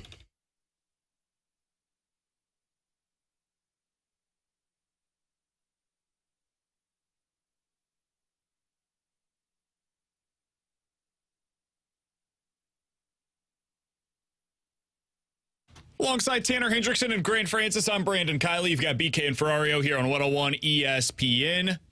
If you guys want to check us out on YouTube, you can do so at 101 ESPN STL. You can just search on Google if you want to. YouTube 101 ESPN. You'll find it. You can watch every show live, and you can find us there after the show has concluded. You'll see the entire show over there podcasted in video form. And if you do so, you'll be able to re-listen, because you're going to want to hear this more than once, to Tanner Hendrickson's latest edition of the T-Bone 3. Grant, hit is open. T-Bone, T-Bone, T-Bone, T-Bone, T-Bone, T-Bone, T-Bone, T-Bone. All right, T-Bone 3, the 3 relievers the Cardinals should target this offseason. Yes, I should have been out on the town and not geeking out over relievers that appear in 60 games, but here I am nonetheless. Let's start with 2 quick honorable mentions, that guys that would be interesting finds, but they do have some flaws. First, Shintaro Fujinami, who is with the Baltimore Orioles right now. Yeah, Shinny. He's got great stuff, legitimately great stuff. Strikes out 30.7% batters faced. Granted, he walks like 16% of the guys he sees. Nope, not interested. So he's Alex Reyes 2.0, but he's fun if you want a good project. The other one, Robert. I don't consider it to be fun to watch a guy walk the world. Yeah, but when he strikes out the world, gets me going. And then there's Robert Stevenson as well, another honorable mention. Since 2021, averages 51 games, 4.26 ERA, 10.2 strikeouts per 9. The problem with him, fly ball pitcher, and well, we've seen the fly ball defense here in St. Louis, but he's interesting none the least. But let's get to number 3, and it's Emilio Pagan, 33 years old going into next year. He's with the Minnesota Twins right now. Part of the reason I like him, he's got that rubber arm effect, kind of like Chris Stratton did. Since 2018, he's covered the 2nd most innings pitched out of the bullpen with a 4-seam fastball that sits around 95, 96, 211 batting average against that. By the way, he's moved. One thing that's interesting with him that I think has affected some of his numbers this year, moved away from the split finger, which has a whiff rate that's higher than it was last year, but he's 83rd percentile in chase rate, 84th percentile in whiff percentage. The strikeout percentage is down a little bit, which is why he sits at 3rd, but I like his stuff. And again, the fastball velo sits at 95, and how about this since 2018? 214 batting average against, 28.2 strikeout percentage, and a 7.4 walk percentage. So basically, he's a good reliever, and he goes out there a lot. And he strikes guys out, too. Deal. Let's sign him up. What do you think we can get him for? Like $5 million? We talking about a 1 year, $5 million? He's 32 years old. I'm not giving this gentleman a 3-year deal. I think he's 1-2-year deal right around that $5 to $8 million range. Boom. Love it. Emilio Pagan, sign me up. That's not option number 1 for me. I'm in. You've convinced me, T-Bone. Number 2, and they're only going to get better from here. Okay. Joe Jimenez. By the way, he's got a great spin rate. Oh, yeah. On his fastball. Spin rate.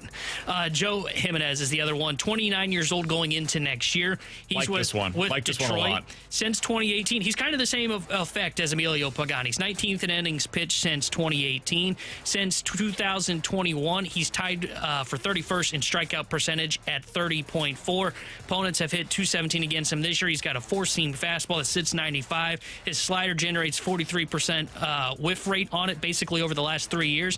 He's had a couple of weird moments. 2020, opponents really hit him very well. I don't care. Small and then sample. 2021, the walk rate really ballooned. But 22, 23, he's been really good, and he's younger than Emilio Pagan. I really like Joe Jimenez of the Detroit Tigers. Probably going to have to give a multi-year deal to him, though, right?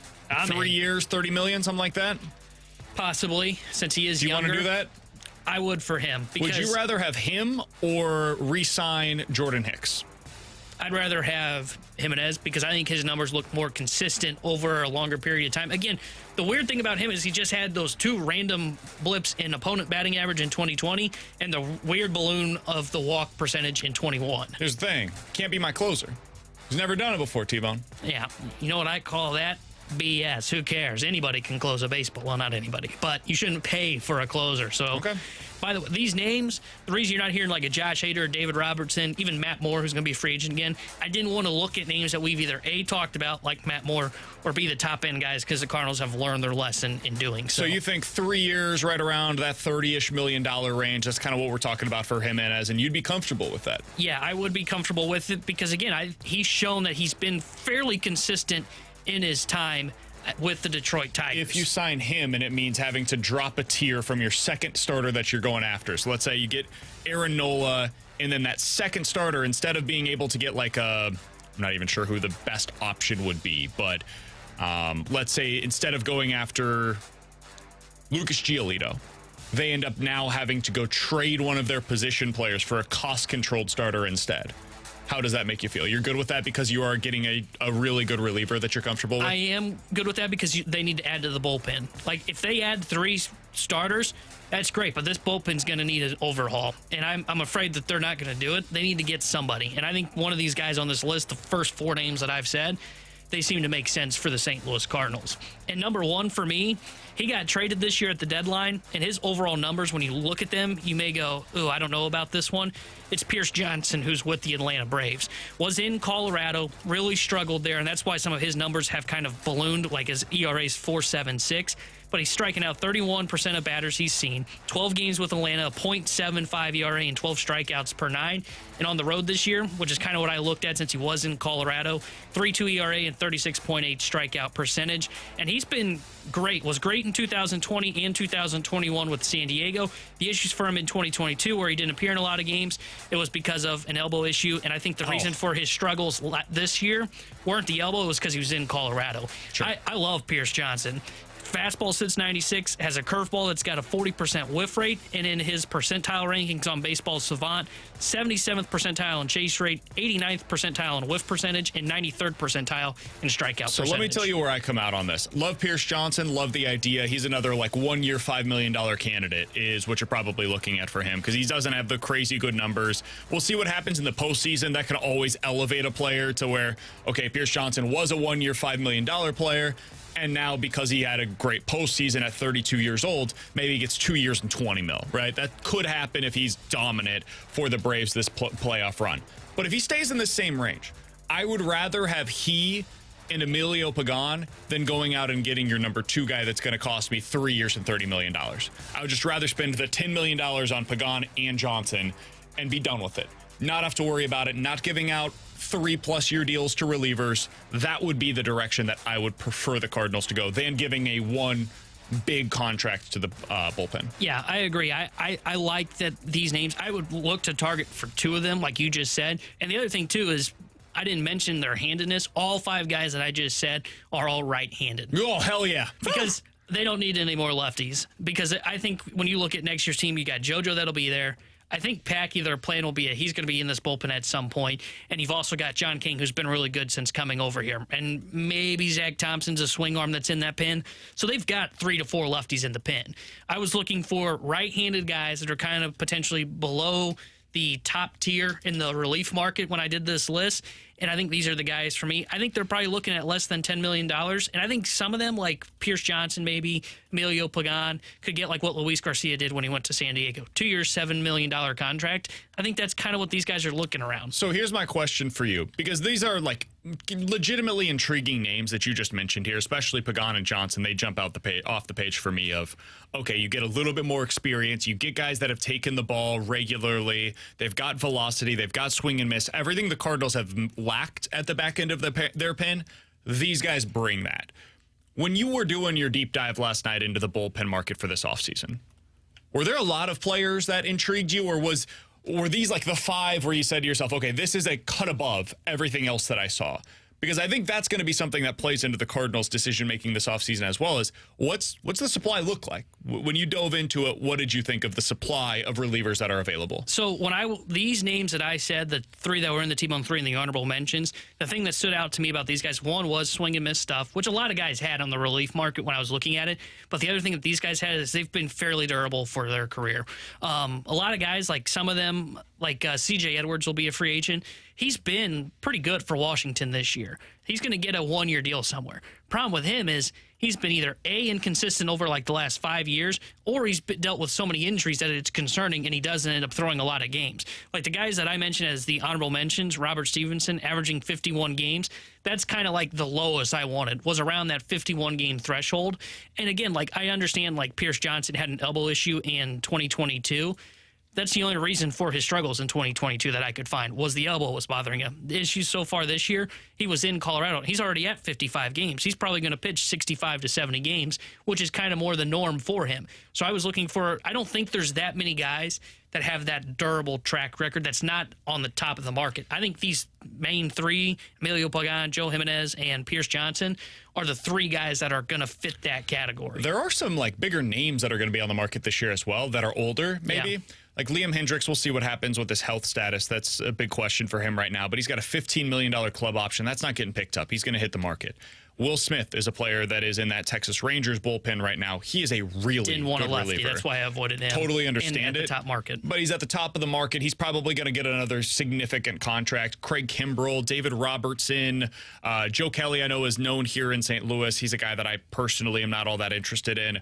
Blake Trinan's a guy that we talked about a little bit before the show today. He's got a $7 million club option. He's thrown like 5 innings over the last 2 seasons. If you signed the 2 guys that were in your T-Bone 3 that I could get for like $5 million or something, and then you brought in Trinan on a minor league deal or a 1-year, $2 million contract. Give him the contract that Alex Reyes just signed with the Dodgers, even though he never pitched for the Dodgers. I would love to see them bet on a player like that, where he's coming back from injury. The expectation is literally nothing. You're expecting him to not pitch for you this year. And if he gives you something great and he has the potential to be your closer by the end of the year, that's what you could end up getting out of a signing like that. But there's a bunch of pretty good names on this list. I mean, Andrew Chafin's got a $7 million option. I'm not sure if they're going to pick that up or not. There's a lot of guys on here. Michael Fulmer is an interesting player. Aroldis Chapman is going to be a free agent. I don't think he's somebody that the Cardinals would look up, but there's a lot. There's a lot of options that are going to be available this offseason in the relief market, and it's why I wouldn't personally go the 3-year route. I would rather go a 1-year market for one or two of these relievers. And again, that's why I went with more of these guys, because I was looking kind of that mid-tier, but you're still going to get somebody that's really good that can pitch the... I was looking for a guy that has swing and miss stuff that can pitch the 6/7th inning. And someone texted in from the 314, hey, T-Bone, love the list, but who closes next year? Helsley? I think that's going to be the plan. But a guy like Emilio Pagan has closed before for Minnesota. He had 20 saves back in 2019, if I remember correctly. He has some closing experience. But these guys with swing and miss stuff, like if Pierce Johnson was asked to close a game out, I think he could do it. If Joe Jimenez was asked to close a game out, I think he could do it. So I was looking for that swing and miss stuff, probably going to serve as that 6/7th inning guy that probably pairs with JoJo. At least my assumption is that's the plan of what matchup works better for them. And I wanted those guys that weren't those top name guys, because I think those top name guys could bring in $10 to $15 million, could be 1-2-year deals. And I avoided anybody because there were some interesting names that have some options.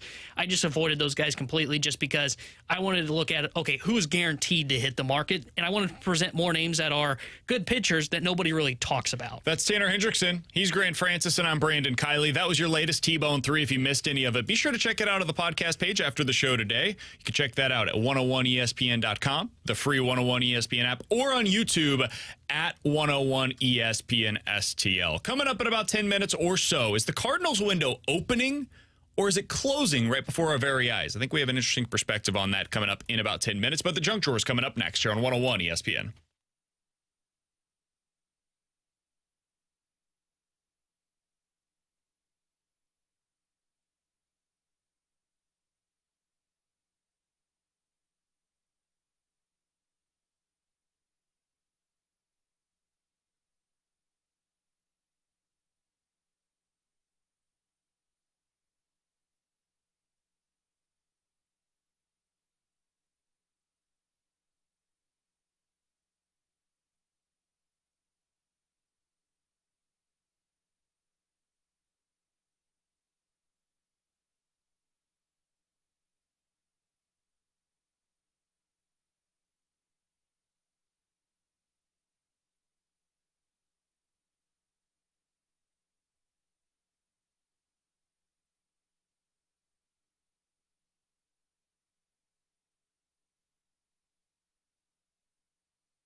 Let's dive into the junk drawer alongside T-Bone and Grant. I'm BK. T-Bone, what do you got for us today, man? Well, when we go to Alton for our annual BK and Ferrario road trip, we stay in an Airbnb. And I found and look, I love our Airbnb in Alton. I found one that would be 5 times better. The Pensacola Blue Wahoos are a AA affiliate of the Marlins, and they have now listed their full stadium as an Airbnb, which for $5,143 a night. Jesus. Yeah, it's kind of Proud pricey. of the stadium. You can rent out the stadium, and it's got 10 beds in the clubhouse, full access to the field all night, which would be fun. You can do batting practice. There's full tours, food, merch, add-ons, and an on-call staff. And their Do stadium. they have a Jumbotron? Let's see. Let's look. Well, Because that would be a the Minitron. Okay. That would be the thing that I think puts this over the top. Agreed. If you're a big Mario Kart player or something like that, playing that on a Jumbotron would be a little different. Or Super Smash Bros. That kind of stuff would be a hell of a lot of fun. I could see how on one night of a bachelor party, you end up doing something like this. I could see how that would appeal to somebody. Yeah. Now, if they don't have that, though, now you're just sleeping at a baseball field. Yeah, that's actually a good point. Because I can go to another, we can do the home run derby out of the O'Fallon Hoots Stadium. That gives me the same amount of intrigue as going down to the Pensacola, what'd you call them? Wahoos! Yeah. I could have the same intrigue as going down there and doing some kind of batting practice there. Yeah, and I would be horrendous at both of them. Yeah. Equally bad. It is a good point on the Jumbotron because I didn't even think of that. I was assuming, I'm sure, even at the minor league level, I see some of the clubhouses and they've got, decent-sized screens that would be in there. But I guess that I could experience that at home. So I guess the Jumbotron would be nice. You know what we should do next year? We should get on this. I'll have our executive producer, Mike Ryder, get on this. Okay, please. When we go to Alton, hopefully next year for the NCAA tournament, we need to, I don't even know if they actually have a clubhouse, so now I'm thinking about this on the fly. It's not great. We should stay the night at the Alton River Dragons place. Okay.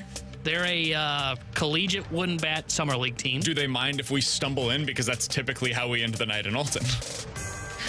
I don't think it goes particularly well for any of us. Again, I was in the fetal position when I woke up last year. With your head where your feet should have been, by the way. Yeah. Alex had a hangover from hell. And T-Bone was fine. Last year, you had the hangover from hell. This year, you were fine. Yeah, last year ended in disaster for our guy. Yeah, last year. You were struggling. Last year, I don't remember who we were interviewing, but I went, I've got to go outside. I remember they signed that morning Corey Dickerson. Yeah, I'll never forget. You had zero thoughts about the signing of Corey Dickerson. Zero thoughts. But again, now the more I'm thinking about this, we probably could stumble in because I truly think there's just a press box and there's not even a clubhouse at this field because I've been there before. It's actually a really nice field. We're not going to have the Jumbotron. We're probably all three going to have to smash together in a press box. But we'd have the field. We could do batting practice. I've got some Cardinals news for you. You want to hear it? Who's the random guy that they picked up at AAA? Nobody random this time. Oh. I think these are actually totally reasonable moves. Oh, can I? Now that I thought about it, can I guess? Sure. Nolan Gorman has been activated from the IL. That's correct. Cardinals have optioned Jose Fermin. That's correct. And the Cardinals have also activated Lars Nootbaar. Nope. Oh. They have 2 other moves, but they're on the pitching side of things. You wouldn't be able to guess these. So Drew Verhagen has been placed on the bereavement list, unfortunately. Hope everything's going all right there for him and his family. And Guillermo Zuniga has been recalled from Memphis. Oh, wow. So Zuniga's back up. Nolan Gorman is activated. Jose Fermin optioned down to AAA. All of these totally reasonable moves. I've got no issues with any of them. I hope we see a decent amount of Guillermo Zuniga while he is still up here with the big league club. I agree. I'm actually shocked that they decided to let Zuniga out of purgatory. Well, give it about 2 days. We'll see when Drew Verhagen gets back. And he'll be sent right back down to the minor leagues. We know how this ends. Even though they'll probably use a long reliever that won't be available for 5 days, they'll 100%. still send down Zuniga. So if you missed it, the moves that the Cardinals have just announced, Nolan Gorman has been activated from the 10-day injured list. Jose Fermin optioned as the corresponding move there down to Memphis. Drew Verhagen has been placed on bereavement list, and Guillermo Zuniga has been recalled from Memphis as the corresponding move to fill in while Verhagen is out. Coming up in about 15 minutes or so on Sunday, we're going to get a chance to evaluate the future Cardinals ace, and I can't personally wait to do so. We'll do that coming up in about 15 minutes, but next, is the Cardinals' current winning window opening or closing based on the current roster that they've assembled? We'll talk about it here on 101 ESPN.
Alongside Tanner Hendrickson and Grant Francis, I'm Brandon Kiley. So is the Cardinals' winning window opening right now, or is it currently closing? I think there's a case to be made on either side of this. It's a question that the Fast Lane decided to tackle yesterday.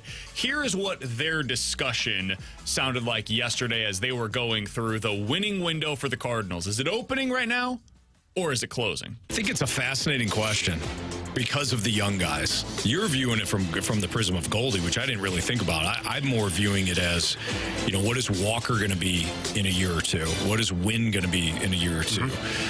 new. Think of the void in your lineup if Goldie's not there. Yeah.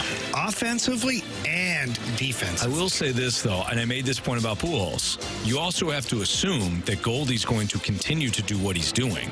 I think that is a variable that we never really consider. But even if there's a drop, See, I like the lineup. I do. When everybody's healthy, I got no problem with the offense. I think that offense is more than capable. Plus you have a bunch of that offense with Goldie in it. But Goldie's 37. I think we're just assuming that Goldie's just going to be an MVP candidate for forever here. So Jamie took the side of the winning window's closing because the winning window is Nolan Arenado and Paul Goldschmidt, basically. And if you don't have those guys, what does this offense look like? And this offense is the identity of the current St. Louis Cardinals. I think it's a fair point. I take the other side. I actually do agree here with Anthony Stalter on whether or not it's opening or closing.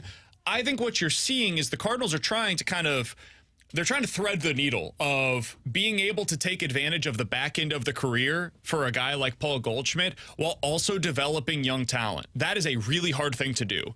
It is something that very few teams can do so at a high level. It is a thing that very few teams can also do so while they maintain the prime of the older player and they enter the prime of the younger players. T-Bone, that's what I think the Cardinals can do, though. I think we're starting to see Nolan Gorman has developed into, maybe we're not in his prime, but he's a plus impact player already. I think next year, I expect Jordan Walker to be kind of next year where Gorman is now. Brendan Donovan's a winning player already. Lars Nootbaar, winning player already. You look up and down this lineup, man, you have real contributors all across the board.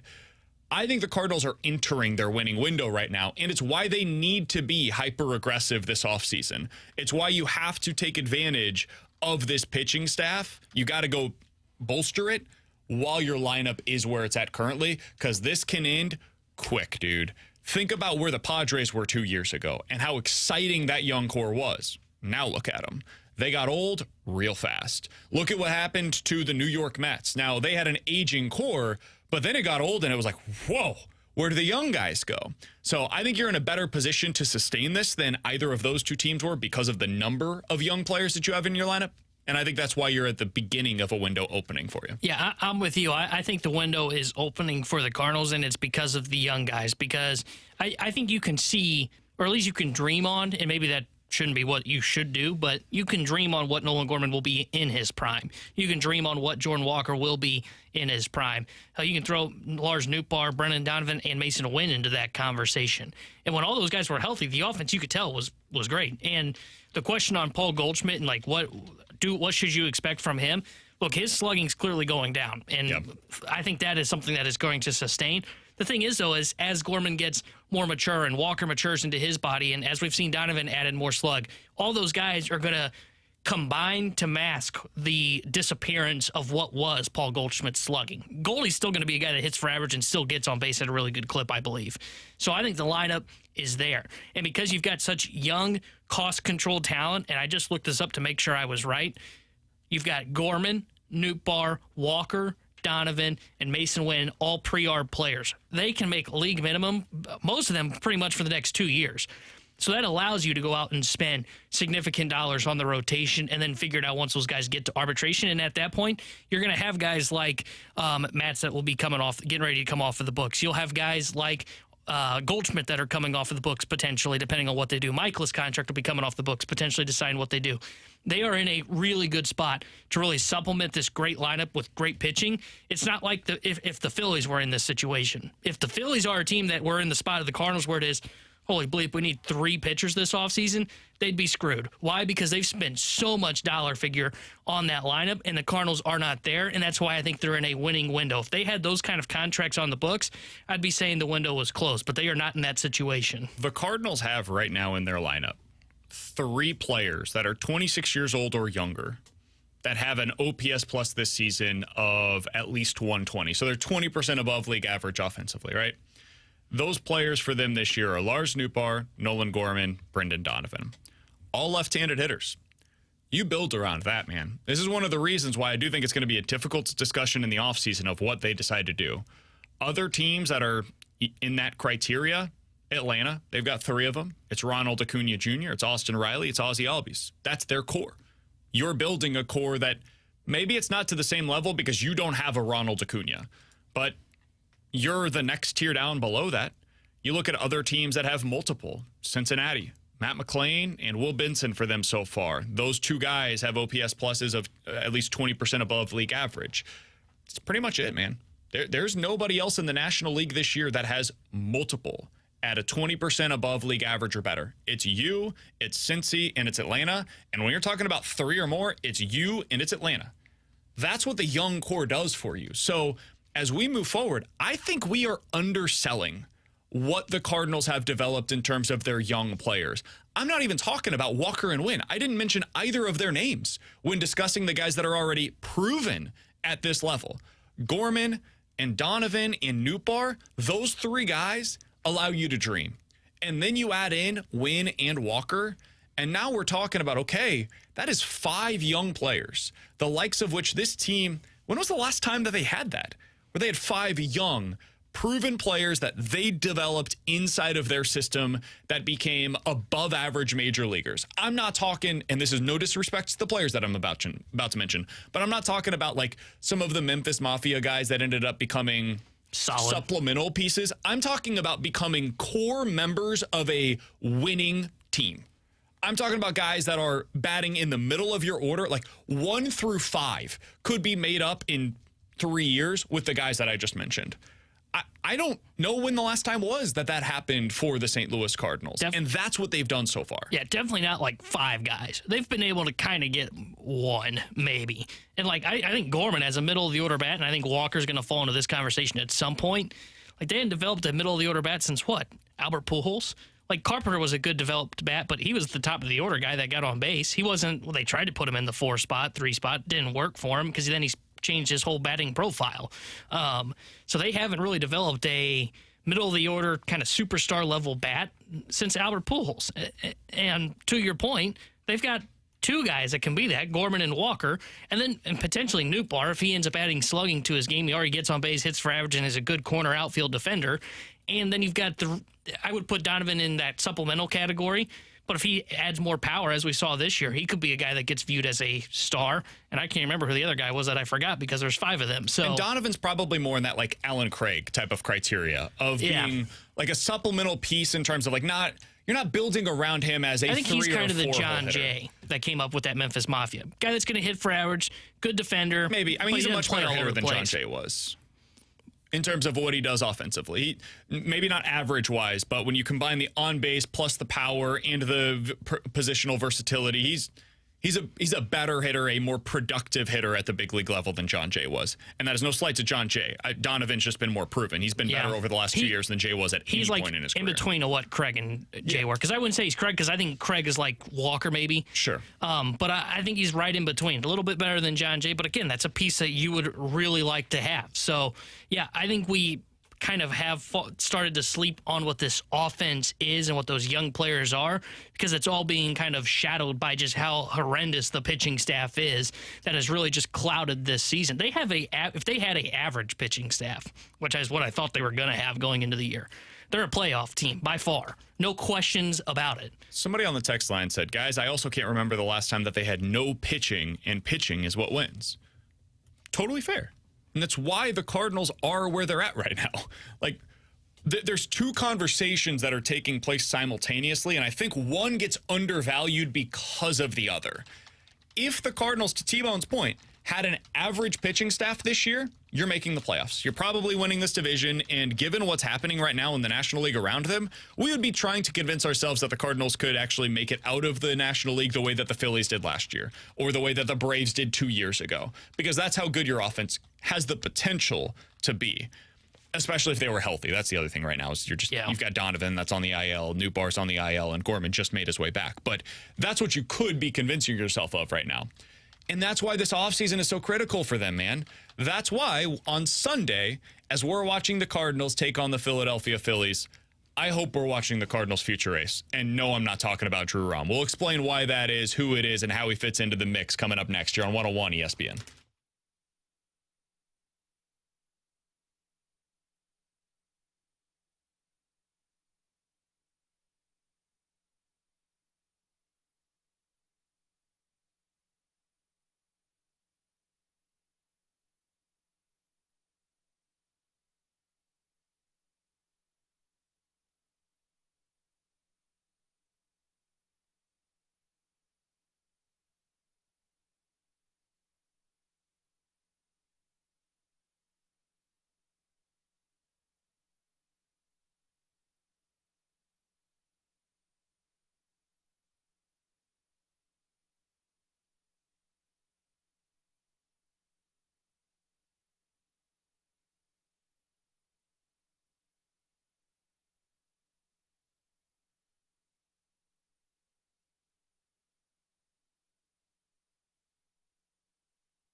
Alongside Tanner Hendrickson and Grant Francis, I'm Brandon Kiley. So on Sunday, we get to see the future Cardinal ace.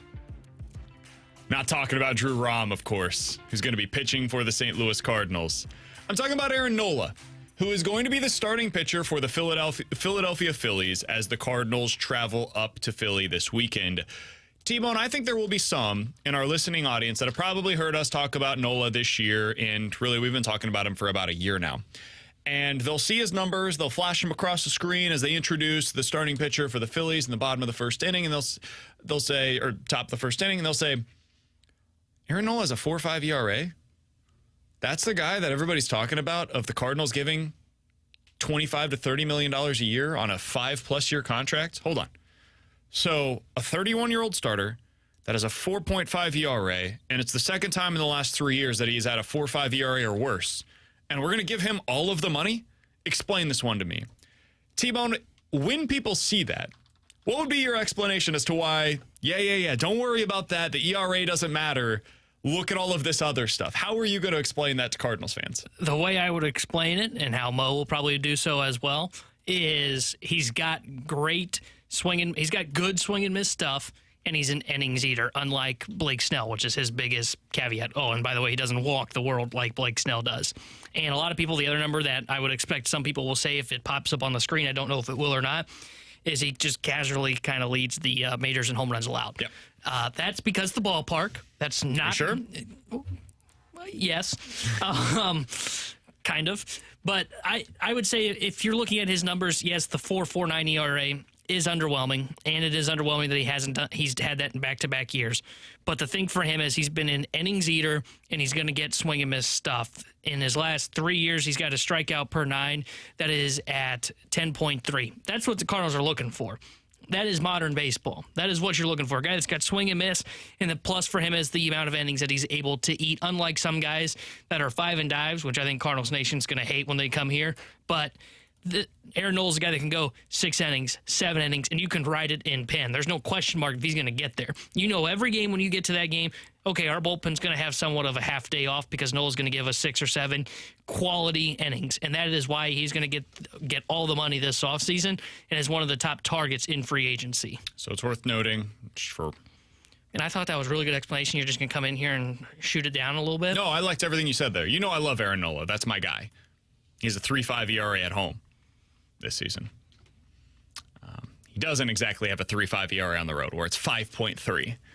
He has allowed, so far this year, 10 home runs at home and 20 on the road. Yeah. You give me just a second. I'm going to top that stat for you. Hopefully his numbers are great at Busch. That's what I'm getting ready to find out. For his career, you can go ahead and look that up. I'm sure they are. Aaron Nola, to me, represents a lot of what the Cardinals don't have right now. And what I mean by that is certainty. Talent. Oh. Talent as well. He has certainty. Oh. You know exactly what you're getting when you sign Aaron Nola. He's going to go deep into games. He's going to give you quality starts every single time that he goes out there, basically. And at the end of the day, is it possible that he has like a 4.5 ERA in his tenure with the St. Louis Cardinals? It's absolutely possible that ends up being the case. But he also plays in front of a pretty bad defensive team right now. And I think that might be part of the issue. Now, the home run ball, that's something that I can't totally explain it. I can't explain why that is happening to him on the road. If it was happening at home where it's a hitter's friendly park, maybe that would make some sense. It's happening to him mostly on the road. So I don't know why he's giving up so many home runs this year. That's typically an aberration, and I would expect it to regress to the mean in a good way next year for the Cardinals. But he gets a lot of strikeouts. He gets swing and misses. He's underperforming relative to the expected numbers this year, whether you believe in that stuff or not. Guys do not hit him in terms of the batting average against very often, and he's got great command of the zone. When you look at all of that stuff and his size, I would bet on him.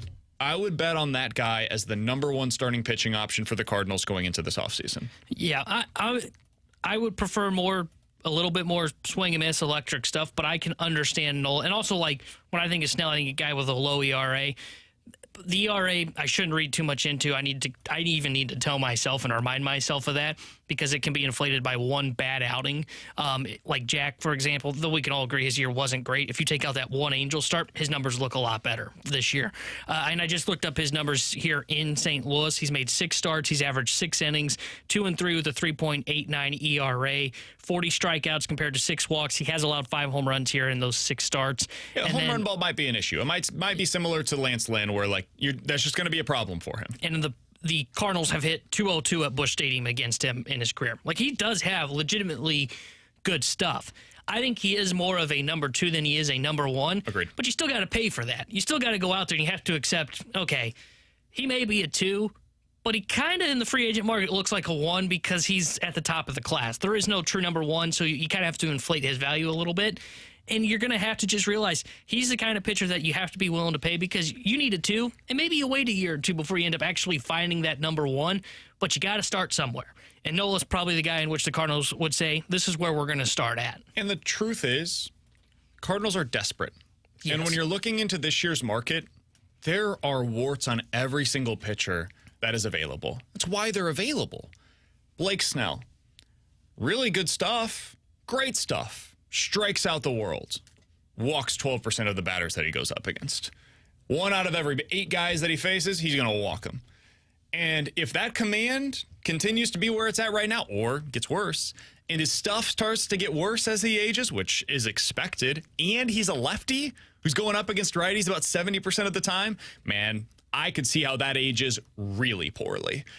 You want to talk about Julio Urias? Well, he's had some rough seasons at times. His velocity has dipped. He's rebounded a little bit this year, but he's also dealt with a lot of injuries, and there's some off-field stuff.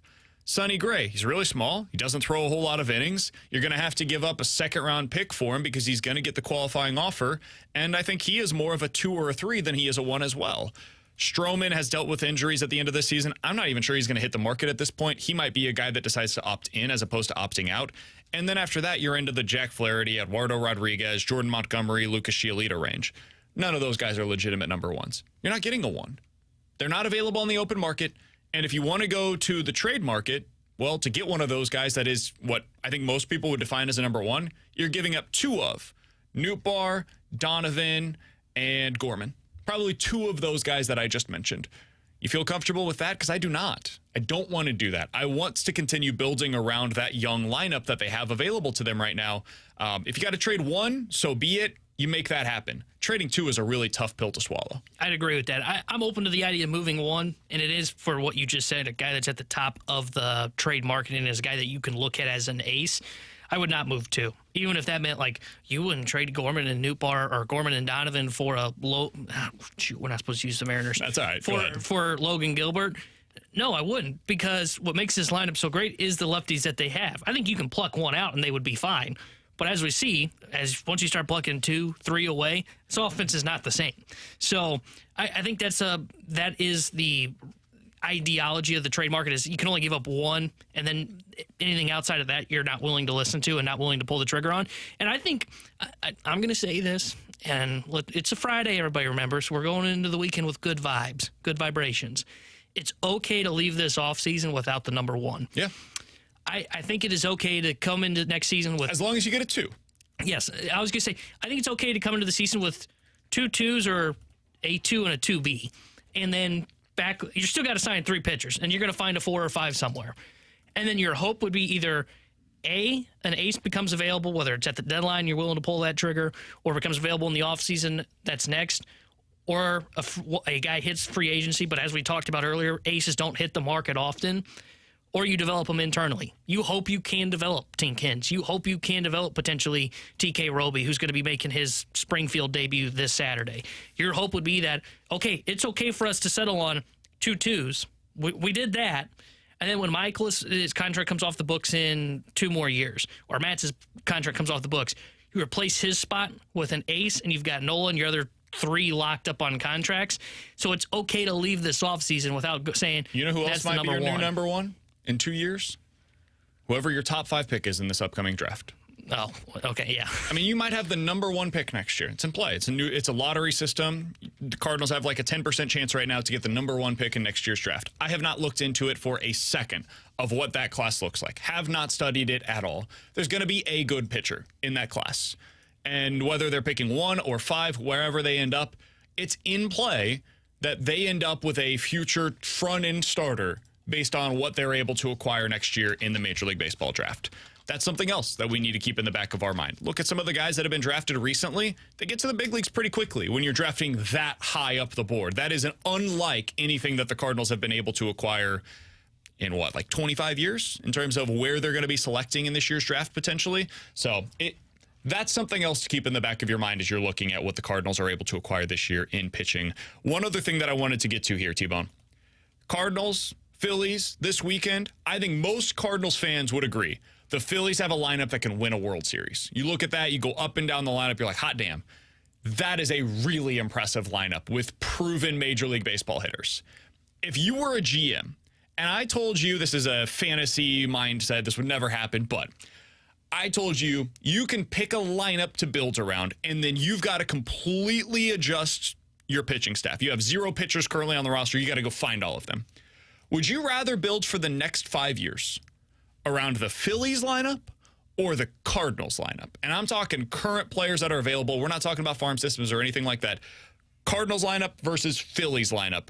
Who would you rather build around if you were a GM for the next 5 years? And I've got to start with a rotation from scrap. Yep. You have nothing. I don't show you what the rotation looks like. You don't know what the bullpen looks like. All you know is what your lineup is, and it's either the Phillies or the Cardinals. Those are your only 2 choices. So with that in mind, I would probably say the Cardinals because of what we talked about earlier. There's more cost control young players that allow for more positional flexibility spending on the rotation that you can try and upgrade in free agency like we've talked about with the Cardinals this year, or you can trade from, as we've also talked about with the Cardinals this year. When I look at what the Phillies have, look, I actually like their lineup a little bit better, and the reason for it when I'm projecting long-term is because, unlike with some of the Cardinals guys, it's kind of more of a what-if game than it is with the Phillies. I know what I can write in pen of what Kyle Schwarber, Trey Turner, Nick Castellanos, Bryce Harper. I know what those guys are going to be offensively. There are some guys that I feel confident in what I'm going to say of what like Jordan Walker's going to be in 3 years, what Gorman could be in 3 years, but it's not as certain as it is with those guys. The problem with the Phillies is they've got so much money tied into most of those guys that I just said over long term, and they're not a great defensive team, that it prevents some of the spending that they can do on their pitching staff. And I know we're supposed to operate under the assumption of you have to start the pitching staff from scratch. The reason I don't think Nola's going to be a Philly next year is because they have too much money tied up in their position players. They would love to keep Aaron Nola. They've seen how much success they can have with the Zach Wheeler, Aaron Nola 1-2 punch. Problem is they've got too much money tied up in their offensive pieces that they don't have the money to spend on the pitching. So that's why I would take the Cardinals, because it's better off that way. I think the depth of the Cardinals is why. Like the depth of what you have available to you right now with your young guys. If I go through these real quickly and I'm just doing like the profile of hitters, right? Not necessarily position by position, but profile of hitters. I would rather have Gorman for the next 5 years than Kyle Schwarber. Age, take into account everything else, defensive value, I would rather have Nolan Gorman than Kyle Schwarber for the next 5 years, especially when you take into account their contract status in that stretch. Yes. Trey Turner over Wynn, I don't even think there needs to be a discussion. Maybe Wynn gets there, but right now Turner's just a better player. Hoskins versus Goldie, I'll say it's a push because of the age of Paul Goldschmidt. I don't think he's even going to be around 5 years from now. And you don't know what Hoskins will be after the ACL injury. Harper versus Arenado. I'm a Harper fanatic. I would take Harper here. If you want to take Arenado, I totally understand it, but I would go the Philly side of things there. Real Muto versus Contreras, I don't think it's a conversation. Real Muto's my guy. But from there, I'm going Cardinals down the board. Castellanos versus Walker. I'll take Walker the next 5 years. Stott versus Donovan. I'm going to take Donovan. Nootbaar versus Bohm. I'm going to take Nootbaar. Marsh versus Edman or Carlson. I'm going to take the Cardinal side of things there as well. I just think the bottom of the order from like 6 to 9 is so much overwhelmingly in the Cardinals' favor. And I don't think the top of the order is that much in the favor of the Phillies. I think the only one that is like a no doubt about it, you would definitely rather have, it's two of them. It's Turner and Real Muto. Otherwise, I think the Cardinals at least have a case for just about every other player in their lineup when it comes to what they've got currently compared to what the Phillies do. And over the next 5 years, yeah, no doubt about it, I'm taking the Cardinals lineup over what the Phillies currently have available to them. Coming up in about 15 minutes or so, we'll get to the BK and Ferrario Rewind, and we're going to give you a chance to win your final pair of tickets to see Shinedown with special guest Papa Roach on September 3rd. But coming up next, 314-399-9646 is the Air Comfort Service text line. You give us 4 different options. We'll tell you which one's got to go here on 101 ESPN.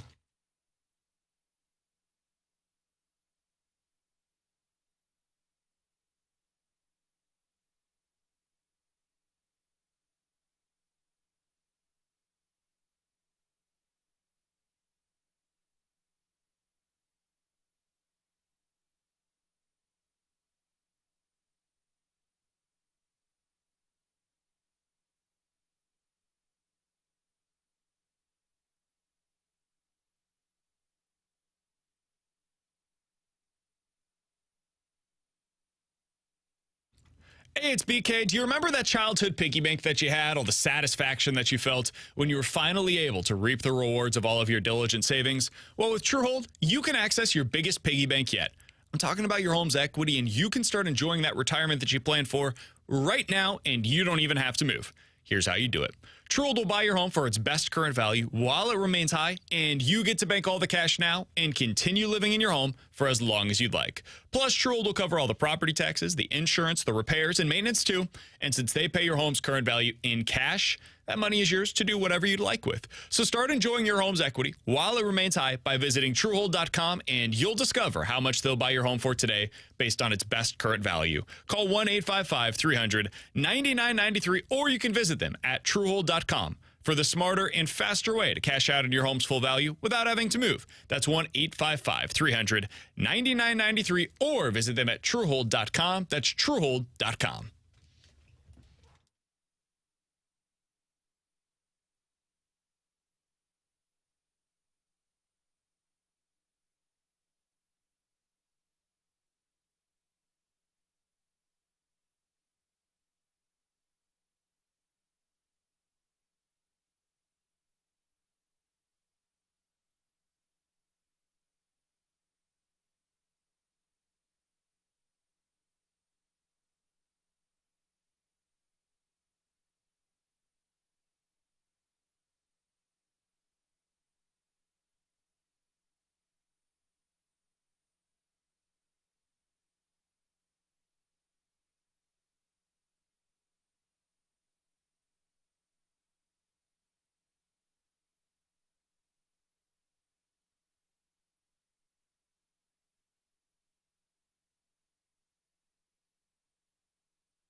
Grant Francis here with a SportsCenter update driven by Johnny Londoff Chevrolet and Johnny Londoff Autoplex. Cardinals back in action today after a day off yesterday, starting a series in Philadelphia. It'll be Miles Michaelis tonight getting the start in that first game of the series against the Phillies. It'll be Christopher Sanchez for Philadelphia, the lefty for the Phillies. First pitch will be at 6:05. And then tomorrow for City SC, they'll be in Orlando to take on the team that is tied with for the fourth most points in MLS. They're 5-3-4 at home this season, and they've won 4 of their last 5 matches in regular season play in MLS. Kickoff for that at 6:30. I'm Grant Francis. This SportsCenter update's been driven by Johnny Londoff. Find new roads and shop 24/7 at londoff.com and londoffautoplex.com. Are you kidding me?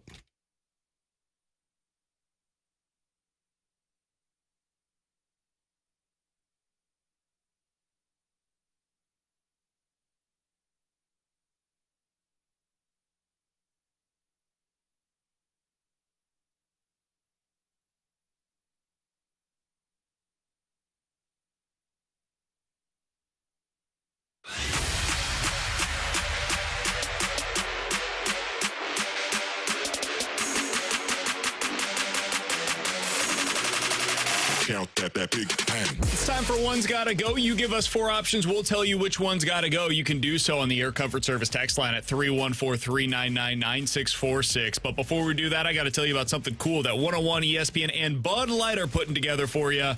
Blues and Brews. It's coming up on September 22nd at the Anheuser-Busch Brewery. Get fired up for the Blues season at this outdoor street party. It features live music from country music star Chris Land, local blues musician Marquise Knox, and appearances by blues players, alumni, food trucks, blues merch, 101 ESPN giveaway, and so much more. Tickets are on sale right now. You can visit 101ESPN.com for additional details, and you can purchase your tickets for Blues and Brews. It's coming up on September 22nd. In about 10 minutes or so, we will give you another opportunity to win your final chance here on BK and Ferrario to win a pair of tickets to Shinedown. That is coming up on September 3rd. But T-Bone, let's get to One's Gotta Go. One's Gotta Go Young NFL Quarterbacks Edition. Ooh. Trevor Lawrence, CJ Stroud, Anthony Richardson, or Bryce Young? I'm getting rid of Richardson. I've been the lowest on him up until this point. I don't think he's going to work out in the NFL. I think he's the kind of quarterback that is done in 2 years. Maybe less than that. So I would say Anthony Richardson. I have a lot of question marks about Stroud and Bryce Young for his size, but I think those guys are capable of doing it. Richardson, I wasn't all that impressed with in college. I can see why teams dream on him, but I don't see him working in the NFL. I love Anthony Richardson. I would have taken him with the number 1 overall pick. Because if I am in a scenario where I am trying to compete with Patrick Mahomes and Josh Allen and Trevor Lawrence and Lamar Jackson for the next decade in the AFC specifically, I need an alien at the quarterback position. Anthony Richardson has the potential to be that. I don't think CJ Stroud does, man. I don't think there's any scenario where CJ Stroud, we look back 10 years from now and say, that guy's the best quarterback in the league. I'd be shocked by it. I think he could be Jared Goff. What does that get you, though, in the AFC? If you're in the NFC, sure, I would go for the high floor, low ceiling guy right now. That would be my ideal scenario. Look at what the Seahawks are doing right now. Look at the 49ers. Those teams have mid-level quarterbacks with a really solid defense and nice playmakers around them, and they might win a Super Bowl because of it, because you can do that in the NFC. In the AFC, I didn't even mention Joe Burrow. Good luck. Good luck winning with a mid-tier quarterback right now in that conference. So I'm going to go ahead and say the guy that I'm getting rid of is CJ Stroud, because I don't think he has the special traits that Richardson, Young, or Trevor Lawrence do, especially Trevor Lawrence and Anthony Richardson. And those are the 2 guys that I would have. He was not good in the preseason. No, Stroud was not. He's not looked impressive yet. All right, One's Gotta Go dessert edition. Cake, cobbler, pie, or cookies? Cake, cobbler, pie, cookies. Isn't a cobbler similar to pie? No. Oh, get rid of cobbler. Because isn't it like peach cobbler, apple cobbler? Yeah. Yuck. It's like in a dish. It's like a casserole. It's a dessert casserole, basically. Yeah, I'm out. And they're all like fruit ones. I'm out on that. I am the same exact way. Really? Same with pies. I don't do fruit with my pies. I'm not a I'll huge do chocolate pie guy in general. I love a good chocolate pie. Do you? Pumpkin pie's the best. No. Trash. Get out of here. But like cookies, great. I don't even remember what the fourth one was because I was drooling over pie so much. But cobblers, ugh, get those the hell out of here. Somebody said one's got to go 101 ESPN show host edition. BK, or maybe Brandon Kiley. I'll go with that one. BK. 314-399-9646 is the Air Comfort Service text line. Guys, one's got to go vehicle edition. A car, a limo, an SUV, or a truck. Let's say one's got to go vehicle edition to take you to a concert. Let's go with that. Car, limo, SUV, truck. The limo stays, truck stays, car, SUV. I guess I would go car, because in an SUV you can have more people. So if you go to a concert, like... That's actually smart thinking. I didn't think of that. Yeah, okay, so I'll say car's got to go. I was thinking, man, shows the old man in me. I was thinking car, man, that'll be easier to park than an SUV. Jesus. My God, man. That's the whole reason, I love the Ford Focus that I had, and I love the Nissan Sentra that I've got now, because I'm like, I can, whip this bad boy in this tight spot. Did that legitimately play into your decision on what kind of a car to get, was how you can park it? Well, not as much as all the other features. No, true or false, it was a consideration for you. Okay, yeah, that part's true. Okay, hold on. In your mind, and I didn't want a van or anything. And I drove my dad's car, Dodge Nitro, and I could definitely tell I can't fit in this spot. in your mind, shows the old man in me. What made you say the truck is in? Just curious. Because you can sit on the back of the truck. Okay, we did that a lot. thinking too. Tailgating, for example, I picture back of the truck. You can have a cooler there. That's the whole reason I kept the truck in. And the limo I kept in because, I've seen what limos are like. Those are nice. Have you ever been in a limo before? No. Really? And part of the other reason why it stayed in. Did you go to prom? No. Okay, that makes sense. 314-399-9646 is the Air Comfort Service text line. 401's got to go. I'm getting rid of the car as well. The other ones all have something that you can use. Did you consider being able to park the car? I didn't. I probably didn't give enough credence to how difficult it is. One's got to go. Cardinals starting pitching prospect edition. Zach Thompson, Gordon Graceffo, Matthew Liberatore, or Michael McGreevy. I think I know where T-Bone's going on this one. Would it be unfair for me to say this is easy? It's Matthew Liberatore. Really? I'm actually surprised by that. That's not the direction that I thought you were going to go. Michael McGreevy, he doesn't have swing and miss. No, he doesn't have swing and miss, but I've seen Liberatore fail up here, and I think it gives him the edge. And the other thing with Liberatore, and I say this, and I hate to sound like the guy that's just get him out of town. Granted, I did that with Drew Rahm after one start. I've not seen him make the proper adjustments. I know he had the one great outing against Tampa, and I know he had a solid outing against Milwaukee. In fact, I was at that game when he came up this year. He's having the same issues repeatedly. Did you know that Michael McGreevy's older than Matthew Liberatore? I did not. I don't think I knew that. Is Graceffo older than him? I would assume so, because he was a college pitcher. Yeah, okay. I guess I may even knew that, because I knew McGreevy was a college pitcher. But yeah, I would say Liberatore. I haven't seen him make the adjustments. And for McGreevy, yes, he doesn't have swing and miss. He's also a year older. And I just haven't seen him fail at the big league level. I don't think Liberatore's a big league starter. He might be a big league reliever, but I feel confident in saying today, 825 at 148, he's not a major league starter. I think I'm going to go McGreevy because of the lack of swing and miss stuff. I just think he's the most easily replaceable of this group of pitchers. I really like what we've seen from Zach Thompson, man. When Alex gets back on Monday, I owe him an apology because I was mean to him. I was big mad about how he was arguing for Zach Thompson to be a starter when we had seen such horrible numbers from him down in AAA as a starter. At the time, I didn't have full information. This is on me, not an excuse, an explanation for why I was so wrong. I was loud wrong. I didn't realize how much the difference was between the AAA strike zone and the big league strike zone this year.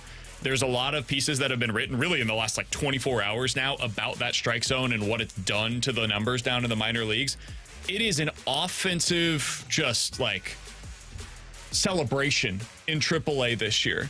The pitchers are having a huge difficulty adjusting to that down there. So Zach Thompson would definitely be the last one that I would get rid of from this group. Did you not? The most intriguing. Did you not get rid of Liberatore because of the age? The age, the swing and miss, the potential. I just don't want to give up on a guy that has the potential to throw 97 from the left side, had his kind of prospect pedigree, has a great curveball that we've seen at times be a good pitch for him at the big league level. It's just hard for me to get rid of that guy.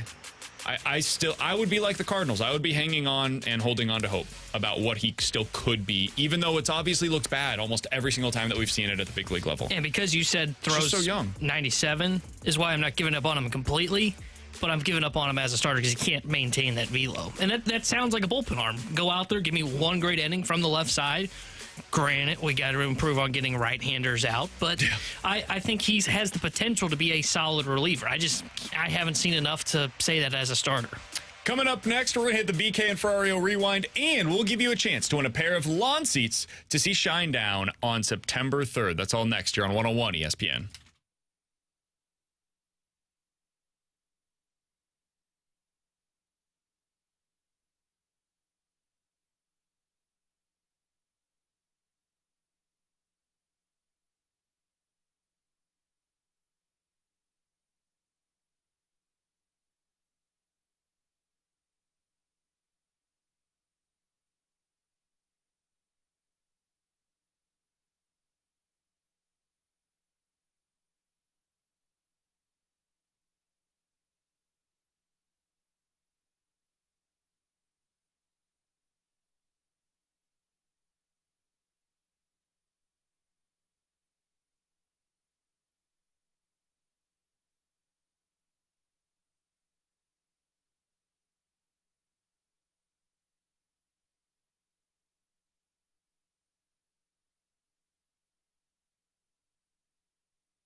Tanner and Grant, I'm BK. Final segment of the week here on BK and Ferrario. If you missed anything from today's show or any show this week, be sure to check it out on the podcast page. You can find that at 101ESPN.com or the free 101 ESPN app. You can also find them all on YouTube at youtube.com/101 ESPN STL. Those are presented by Dobbs Tire and Auto Centers. And right now, to finish out the week, we're giving you a chance to win a pair of tickets to see Shinedown with special guest Papa Roach. That'll be next Sunday night, September 3rd at Hollywood Casino Amphitheater. If you're texture number 101 at 314-399-9646, and you can tell us what is the city that T-Bone is going to go to rent out their baseball stadium for the Airbnb told you in the junk drawer. What is the city in which that is taking place? If you've got the correct answer in your texture number 101, you will be winning the pair of tickets to see Shinedown on September 3rd.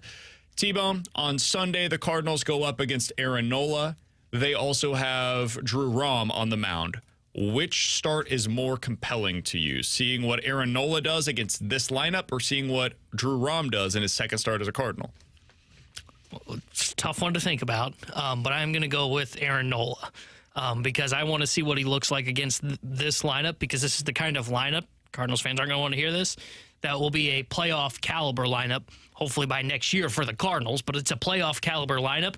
I want to see how he pitches against it, because Nola was good his first two starts in the playoffs last year and then really struggled down the last three games that he started for Philadelphia. And I think he is a number 2, but he should be at the top of the list for the Cardinals to target. So I want to see what he looks like against this Cardinals lineup. I'll be interested in Drew Rom. I know I kind of joke, but I'll be curious to see how he plays in his second start. But Nola's the one for me. The Nola start against this lineup is one of the most compelling starts by any player that is either on the Cardinals or could be on the Cardinals the rest of the way. If you're watching a Cardinals game, that is the number one that I would circle right now in terms of intrigue for me, because I just want to see how he looks against a lineup that we know very well. So we'll see that on Sunday. Sounds like Klaus may be back in the lineup for City. We'll see on that one. I've grown skeptical over the days. For Tanner and Grant, I'm BK. Grant's done a great job this week filling in. Alex back on Monday here on 101 ESPN.